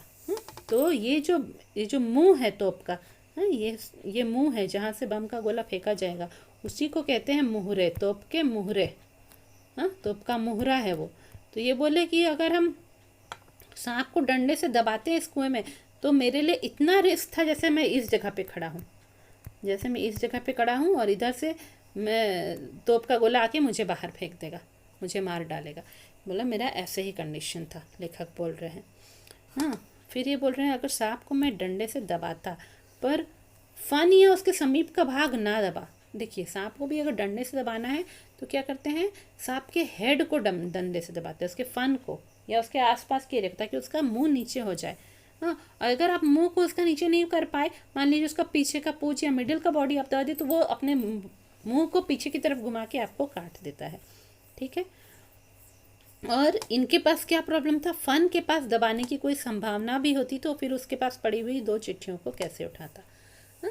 इनके जो है सांप के जो हेड था, जहाँ फन था, उसी के पास 2 चिट्ठियाँ पड़ी थी। अब सांप के फन को यह कैसे दबाते? 2 चिट्ठियाँ उसके पास उससे सटी हुई पड़ी थी और एक मेरी और थी। मैं तो चिट्ठियाँ लेने ही उतरा था, हम दोनों अपने पैतरों पर डटे थे। टोटल 3 चिट्ठियाँ गिरी थी, तो 2 सांप के फन के पास गिरी हुई थी, सांप के मतलब हेड के पास वाले एरिया में गिरी थी, और एक इनके पास गिरी थी। और ये उतरे क्यों थे कुएं में? ये तो चिट्ठियाँ ही लेने उतरे थे। हम दोनों अपने पैतरों पर डटे थे। ठीक है ना, कि हम दोनों अपने पैतरों पर डटे हुए थे। मतलब हम भी अपने डिसीजन पे डटे हुए थे, अपने अपने पोजीशन पे डटे हुए थे। सांप भी अपने पोजीशन पे पूरा डटा हुआ था। उसको कहाँ रहना है, मुझे कहाँ रहना है। हम ये दोनों अपने अपने पोजीशन पे, अपने अपने स्थिति पे पूरा डटे हुए थे, मतलब वहीं पे टिके हुए थे, वहाँ से हट नहीं रहे थे। उस आसन पर खड़े खड़े मुझे 4-5 मिनट हो गए। दोनों ओर से मोर्चे पड़े हुए थे, पर मेरा मोर्चा कमज़ोर था। ये कह रहे हैं कि वहीं पे खड़े खड़े, उस डिस्टेंस पे खड़े खड़े ये 4-5 मिनट हो गया। उधर से भी वो अटैक करने के लिए सांप खड़ा है, मैं भी इधर से खड़ा हूँ उसके ऊपर अटैक करने के लिए। पर ये बोल रहे हैं मेरा मोर्चा कमज़ोर था, मेरे साइड का जो था, मेरा साइड कमज़ोर था। क्यों? क्योंकि अगर सांप मुझ पर झपट पड़ता तो मैं यदि बहुत करता तो उसे पकड़कर कुचल कर मार देता, पर वह तो अचूक तरल विष मेरे शरीर में पहुंचा ही देता और अपने साथ साथ मुझे भी ले जाता। लेखक क्या कह रहे हैं कि अगर सांप मान लो मेरे ऊपर अटैक करता, तो हम बहुत, अगर बहादुर बनते, बहुत कोशिश करते, तो उसको पकड़ के डंडे से कुचल कुचल कर मार देते। पर तब तक मैं वह अपना तरल विष, माने लिक्विड जहर जो है, तरल विष लिक्विड जहर जो है, वह मेरे ऊपर वह डाल ही देते। अचूक, अचूक मतलब जो खाली ना जाए। मान लीजिए तीर फेंका है हमने धनुष से, वो खाली नहीं गया, किसी न किसी को उसने तीर ने मारा ही। उसी तरह यह विष है, जिसके बॉडी में जाएगा उसको मारने से चुकेगा नहीं, उसे मार ही डालेगा। और तरल कहते हैं लिक्विड को। कोई भी चीज़ अगर लिक्विड स्टेट में हो तो उसको तरल कहते हैं। तो बोल रहा है कि वो लिक्विड फॉर्म का तरल विष जो कि अचूक था, मारने से कभी चुकता नहीं था, तब तक मैं सांप मेरे बॉडी में पहुंचा देता और अपने साथ साथ मुझे भी ले जाता। सांप तो मरता ही, मैं उसे कुचल कर मार देता, मैं भी मर जाता। अब तक सांप ने वार न किया था। अभी तक क्या हुआ था, सांप अटैक नहीं किया था इनके ऊपर, इसलिए मैंने भी उसे डंडे से दबाने का ख्याल छोड़ दिया। इसलिए अभी लेखक ने अपना प्लानिंग थोड़ा चेंज किया, वो बोले कि मैं उसे डंडे से नहीं दबाऊंगा। ऐसा करना उचित भी न था। अब प्रश्न था कि चिट्ठियाँ कैसे उठाई जाए। वो जानते थे कि डंडे से दबाना भी सही नहीं होगा, क्योंकि वो अगर सही जगह पे डंडे से नहीं दबाए तो वो मुझे काट सकता है, ठीक है, मुझ पर जहर फेंक सकता है। तो अब प्लानिंग लेखक सोच रहे हैं कि अब चिट्ठियाँ कैसे उठाई जाए। बस एक सूरत थी, डंडे से सांप की ओर से चिट्ठियों को सरकाया जाए। यदि सांप टूट पड़ा तो कोई चारा ना था। इन्होंने सोचा कि उस डंडे को पकड़ के धीरे धीरे डंडे की मदद से चिट्ठियों को धकेल धकेल के अपनी तरफ ले आएंगे, और उसी टाइम सांप ने अटैक कर दिया तो और कोई चारा नहीं है। हाँ, और कोई चारा नहीं है मतलब कि और कोई रास्ता भी नहीं है। अगर उस समय सांप ने अटैक किया तो और कोई रास्ता नहीं था। कुर्ता था और एक कपड़ा न था जिससे सांप के मुंह की ओर करके उसके फन को पकड़ लूँ। इन्होंने तो बस एक कुर्ता पहन रखा था, इनके पास और कोई कपड़ा नहीं था जिससे कि वो सांप के मुंह की ओर तरफ फेंक के और ऊपर कपड़े के ऊपर से उसके मुंह को, उसके हेड को वो पकड़ लेते। मारना या बिल्कुल छेड़खानी ना करना, ये दो मार्ग थे। हाँ, इनके पास था, दो रास्ता था, या तो सांप को मार ही दे या बिल्कुल छेड़खानी ना करे, मतलब बिल्कुल सांप को टच नहीं करे, उससे बिल्कुल तंग नहीं करे। सो पहला मेरी शक्ति के बाहर था, बाध्य होकर दूसरे मार्ग का अवलंबन करना पड़ा। पहला तो मारने के पास पॉसिबिलिटी नहीं था, ये उस जगह पे उसको मार नहीं सकते थे, इनकी चिट्ठियाँ वहीं पे पड़ी हुई थी सांप के पास, ही उसको मार नहीं सकते थे। तो इन्होंने क्या कह रहे हैं, बाध्य होकर, हाँ माने फोर्स्ड होकर, जब देखे कि मेरे पास पहला रास्ता नहीं है तो फोर्स्ड होकर दूसरे मार्ग का अवलंबन करना पड़ा। हाँ, मैंने जो सेकंड इनका कंडीशन था, सेकंड रास्ता को इनको अपनाना पड़ा। हाँ, सेकंड रास्ता को इनको अपनाना पड़ा, दूसरे मार्ग को अवलंबन करना पड़ा।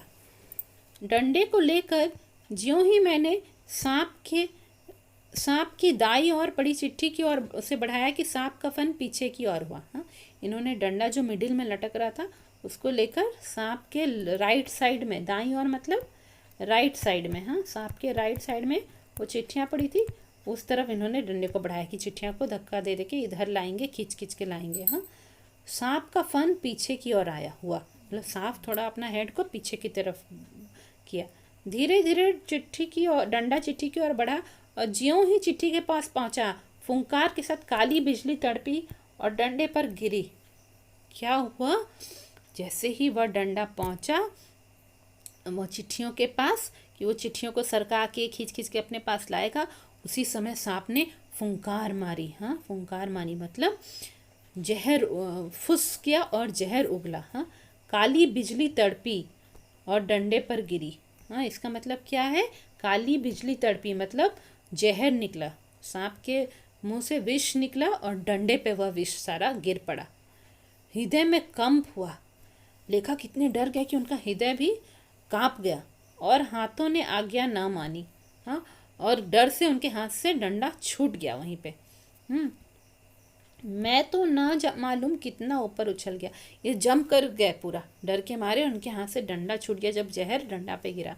जानबूझकर नहीं, यूं ही बिदक कर, बिदक कर मतलब डर कर ये घबरा कर ये उछल पड़े, इनके हाथ से डंडा छूट गया। बिदल कर उछल कर जो खड़ा हुआ तो देखा डंडे के सिर पर 3-4 स्थानों पर पीप सा कुछ लगा हुआ है। हाँ, इन्होंने क्या देखा, ये डंडे के सिर पर, मतलब डंडा का जो फ्रंट पार्ट था जिससे चिट्ठियाँ सरका रहे थे, वहाँ पे 3-4 प्लेस पे पीप सा कुछ लगा हुआ था। पीप क्या होता है, जब हमारे बॉडी में कहीं घाव हो जाता है तो घाव के भीतर येलो लिक्विड जमा हो जाता है।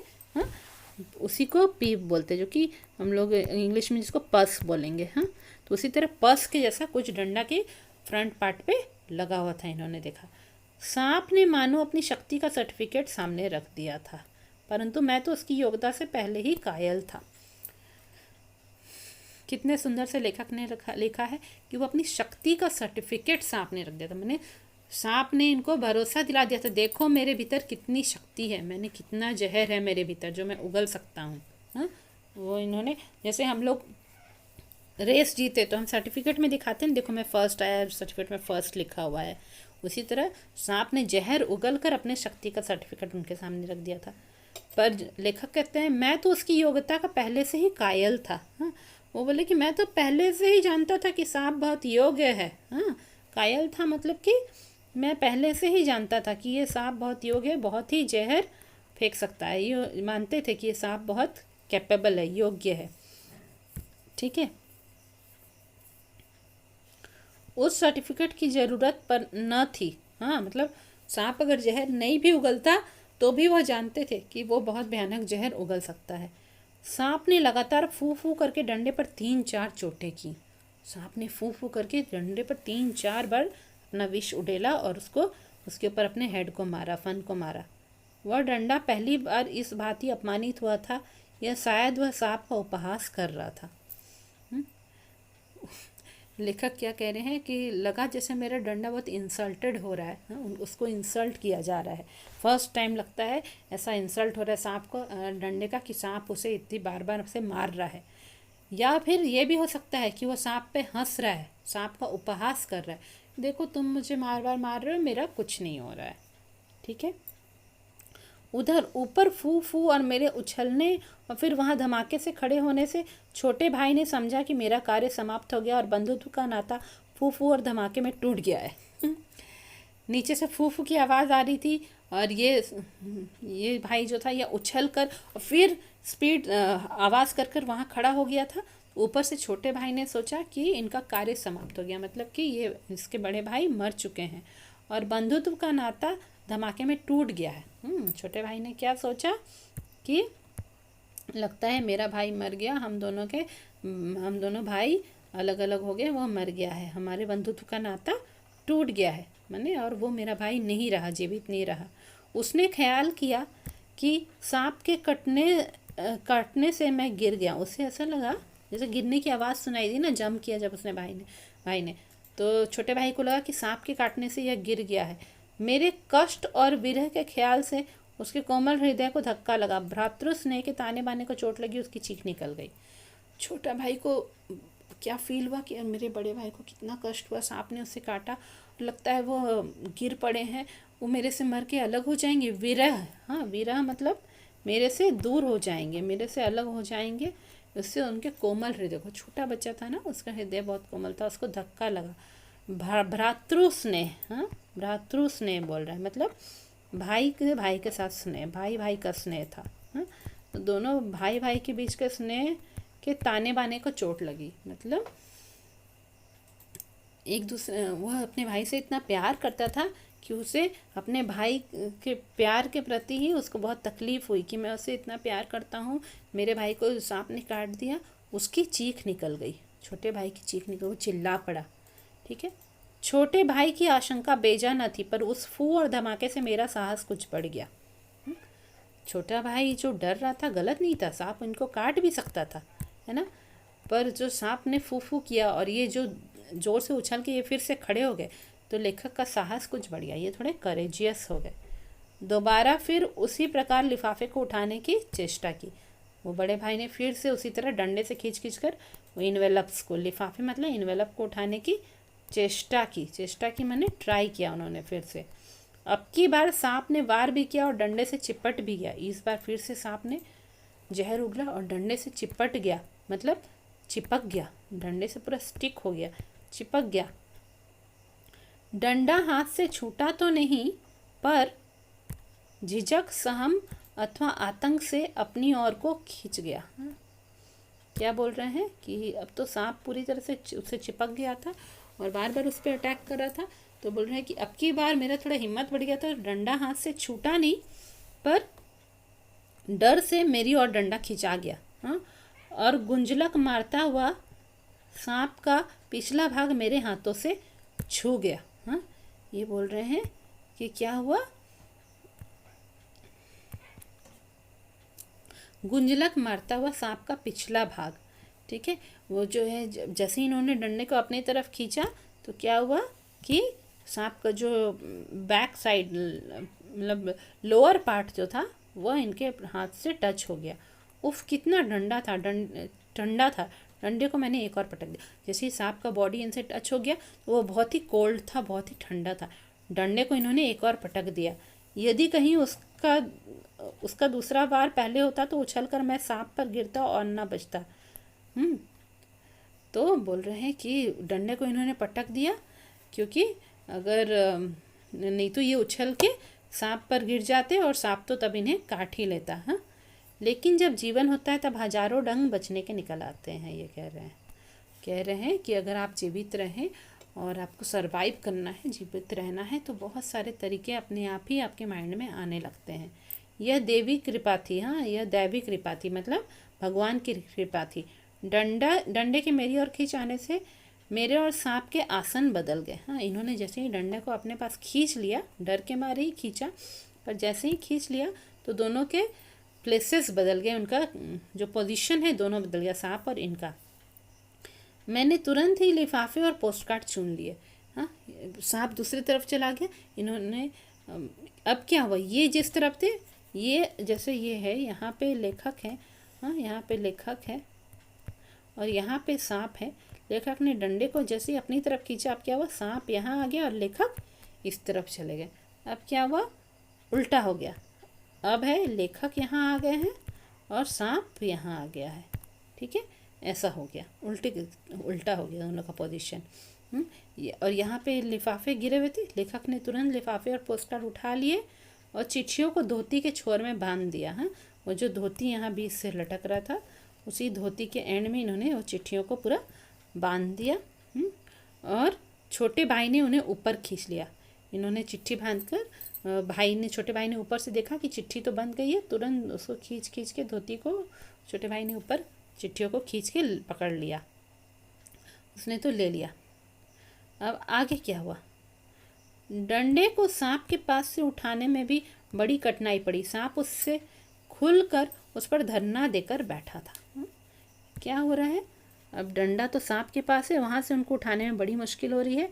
सांप उससे खुलकर उस पर धरना देकर बैठा था, मतलब सांप उस पर बैठा ही हुआ था। धरना देकर मतलब पूरा स्ट्राइक करके बैठा हुआ था। हाँ, बोलते हैं ना धरने पे बैठना, स्ट्राइक पे बैठ जाना। सांप वैसे ही उस पर बैठा हुआ था। जीत तो मेरी हो चुकी थी, पर अपना निशान गंवा चुका था। हाथ आगे बढ़ाता तो सांप हाथ पर वार करता, इसलिए कुएं की बगल से एक मुट्ठी मिट्टी लेकर मैंने उसकी दाईं ओर फेंकी कि वह उस पर झपटा और मैंने उस दूसरे हाथ से उसकी बाईं ओर से डंडा खींच लिया। ये जानते थे कि अभी अगर जो है मैं हाथ बढ़ाकर जैसे ही अपना डंडा खींचूंगा, सांप मेरे हाथ पे अटैक करेगा। इसलिए उन्होंने क्या किया, कुएं के साइड के वॉल से एक मुट्ठी मिट्टी ली और उसको सांप के राइट साइड में फेंका। जैसे ही मिट्टी उधर गिरी, सांप उधर झपटा और इन्होंने अपने डंडा उसके हाथ से, उसकी बाईं ओर से इन्होंने डंडा खींच लिया जब सांप दाईं ओर गया तो। पर बात की बात में उसने दूसरी ओर भी वार किया।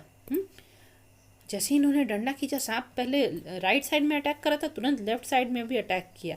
हाँ, यदि बीच में डंडा ना होता तो पैर में उसके दांत गड़ गए होते। ठीक है, इन्होंने जैसे ही अपना डंडा खींच रहा था, तुरंत सांप ने डंडे के साइड में भी अटैक किया। तो वो अटैक जो है वो डंडे पे पड़ा, नहीं तो लेखक के पैर में ही सांप के दांत गड़ गए होते, मतलब सांप ने अपने दांत चुभो दिए होते। अब ऊपर चढ़ना कोई कठिन काम न था। केवल हाथों के सहारे, पैरों के बिना कहीं लगाए हुए 36 फुट ऊपर चढ़ना मुझसे अब नहीं हो सकता था। ठीक है, अब वापस इनको ऊपर चढ़ना था। ये बोल रहे वो बहुत मुश्किल काम नहीं था। हाँ, पर इनको केवल हाथों के सहारे ही चढ़ना था। क्यों? क्योंकि पैर को दीवार के साइड में चिपका के नहीं चढ़ सकते थे। और कितना डिस्टेंस था, 36 फुट का डिस्टेंस था। ये सोचे कि बाबा अब मुझसे यह नहीं होगा, ये थक चुके थे। 15-20 फुट बिना पैरों के सहारे केवल हाथों के बल चढ़ने की हिम्मत रखता हूँ। इनका कितना कैपेबिलिटी था कि ये 15 से 20 फुट तक है, केवल रस्सी को पकड़ के ऊपर चढ़ सकते हैं, बिना पैर कहीं टच किए सीधे सीधे ये चढ़ सकते हैं। उतनी ही इनको हिम्मत थी, कम ही, अधिक नहीं, मतलब उससे ज़्यादा 20 फीट से कम ही वो डिस्टेंस ट्रैवल कर सकते थे, ऐसे ही रस्सी पकड़ के ऊपर लटक के। उससे ज़्यादा इनके लिए मुश्किल था। पर उस 11 वर्ष की अवस्था में मैं 36 फुट चढ़ा। अभी लेखक ने अपना राइट एज बताया है। ये लेखक 11 ईयर्स के थे, इनका छोटा भाई कितने का था, 8 ईयर्स का था। इनका ये बोले कि मेरा हिम्मत कितना था कि मैं 15 से 20 फीट ही चढ़ सकता था, फुट चढ़ सकता था। पर अभी मैं ऐसे हालत में मैं कितना फुट चढ़ा, 36 फुट ये चढ़ गए। बाहें भर गई थी, मतलब इनका जो हाथ का शोल्डर सब था वो पूरा टाइटनेस आ गया था, उसमें छाती फूल गई थी, हार्ट बीट जोर जोर से हो रहा था, धौंकनी चल रही थी। हाँ, हार्ट पूरा, चेस्ट पूरा टाइट हो गया था और धौंकनी चल रही थी। हाँ, मतलब धौंकनी का मतलब क्या है कि हार्ट बीट बहुत फास्ट हार्ट बीट चल रही थी, उनकी धौंकनी चल रही थी, फास्ट हार्ट बीट हो रहा था। पर एक एक इंच सरक सरक कर अपनी भुजाओं के बल में ऊपर चढ़ाया। हाँ, एक एक इंच सरक सरक के ये क्या किए, अपने भुजाओं के बल मतलब अपने हाथों के बल ये ऊपर चढ़ ही के आ गए, अपने हाथ और शोल्डर्स के पावर पे ये ऊपर चढ़ा गए। यदि हाथ छूट जाते तो क्या होता, इसका अनुमान करना कठिन है सचमुच। अगर उस समय लेखक के हाथ छूट जाते तो क्या होता, वह नीचे गिर जाते और सांप उनको तुरंत काट देता, है ना। वो बोल रहे हैं कि अगर हाथ छूट जाते और क्या होता, ये अंदाज़ा ही लगाना बहुत कठिन था, बहुत ही खतरनाक था। ऊपर आकर बेहाल होकर थोड़ी देर पड़ा रहा। ऊपर जब ये पहुँचे बहुत ही थक चुके थे, उसी हालत में ये पूरा लेटे, ज़मीन पे लेटे रह गए कुछ देर तक। देह को झाड़ झूर कर धोती कुर्ता पहना। हाँ, चूँकि बॉडी में मिट्टी विट्टी लग गया था, पूरा झाड़ दिया और धोती कुर्ता सब पहन लिया। फिर किशनपुर के लड़के को, जिसने ऊपर चढ़ने की चेष्टा को देखा था, ताकीद करके कि वो कुएं वाली घटना किसी से ना कहे, हम लोग आगे बढ़े। हाँ, उस समय क्या किया था, जब ये ऊपर चढ़ रहे थे उसी में आसपास का एक एरिया था किशनपुर, उधर से एक लड़का आ गया था वहाँ पे, और वह देखा था कि ये जो लेखक है ये ऊपर चढ़ रहे हैं, कोशिश कर रहे हैं ऊपर चढ़ रहे। तो उन्होंने उससे ताकीद की, उसे सावधान किया, उसे चेताया कि तुम ये घटना किसी से नहीं कहना कि मैं नीचे उतरा था और फिर ऊपर चढ़ा था, नहीं तो इनके घर में पता चल जाता ना। फिर ये जब ये आराम थोड़ा इन्होंने किया, फिर अपने भाई को पकड़ के चिट्ठियाँ लेके ये डाक खाने की ओर चल पड़े। तो आप लोगों ने देखा कि लेखक ने कितनी हिम्मत करके यह काम किया है। सन 1915 में मैट्रिकुलेशन पास करने के उपरांत यह घटना मैंने माँ को सुनाई। सजल नेत्रों से माँ ने मुझे अपनी गोद में ऐसे बिठा लिया जैसे चिड़िया अपने बच्चे को डैने के नीचे छिपा लेती है। कितने अच्छे थे वे दिन। उस समय राइफल ना थी, डंडा था, और डंडे का शिकार कम से कम उस सांप का शिकार राइफल के शिकार से कम रोचक और भयानक ना था। हाँ, यहाँ लेखक क्या कह रहे हैं कि उस समय 1908 था जब ये स्टोरी हो रही थी। फिर 1915 में इन्होंने मैट्रिकुलेशन, हाँ, 10th का एग्ज़ाम दे दिया। उसके बाद इनको हिम्मत हुई तो इन्होंने माँ को ये सब घटना बताई सजल नेत्रों से। हाँ, मतलब पूरे आंसुओं से भरे हुए आँखों से, सजल नेत्रों से, जो आंसुओं से भरे हुए हों। हाँ, ऐसे आँखों से इनकी माँ ने इनको अपने गोद में बैठा लिया, आंसुओं से भरे आँखों से।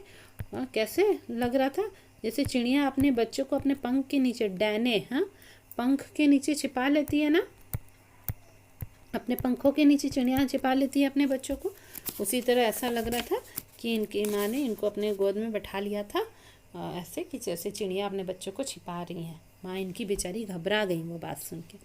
ये बोल रहे हैं वो दिन बहुत अच्छे थे, उसमें राइफ़ल नहीं थी, डंडा ही था हमारे पास, और डंडे का शिकार, हाँ, डंडे से हम लोग शिकार करते थे, मतलब सांपों को मारते थे, सांप का शिकार करते थे। वो अगर वही काम हम लोग राइफ़ल से करते तो उससे ज़्यादा ही इंटरेस्टिंग था सांप का डंडे से शिकार करना, और बहुत ही भयानक भी था। लेसन अच्छा था ना, आप लोग को पसंद आया। लेसन ख़त्म होता है यहाँ पे। आप लोग अपने फ्रेंड्स के साथ ये वीडियो को शेयर करिए और इस लेसन को एंजॉय करिए। अभी तो आप लोग को लेसन क्लियरली समझ में आ गया होगा, है ना। Thank you.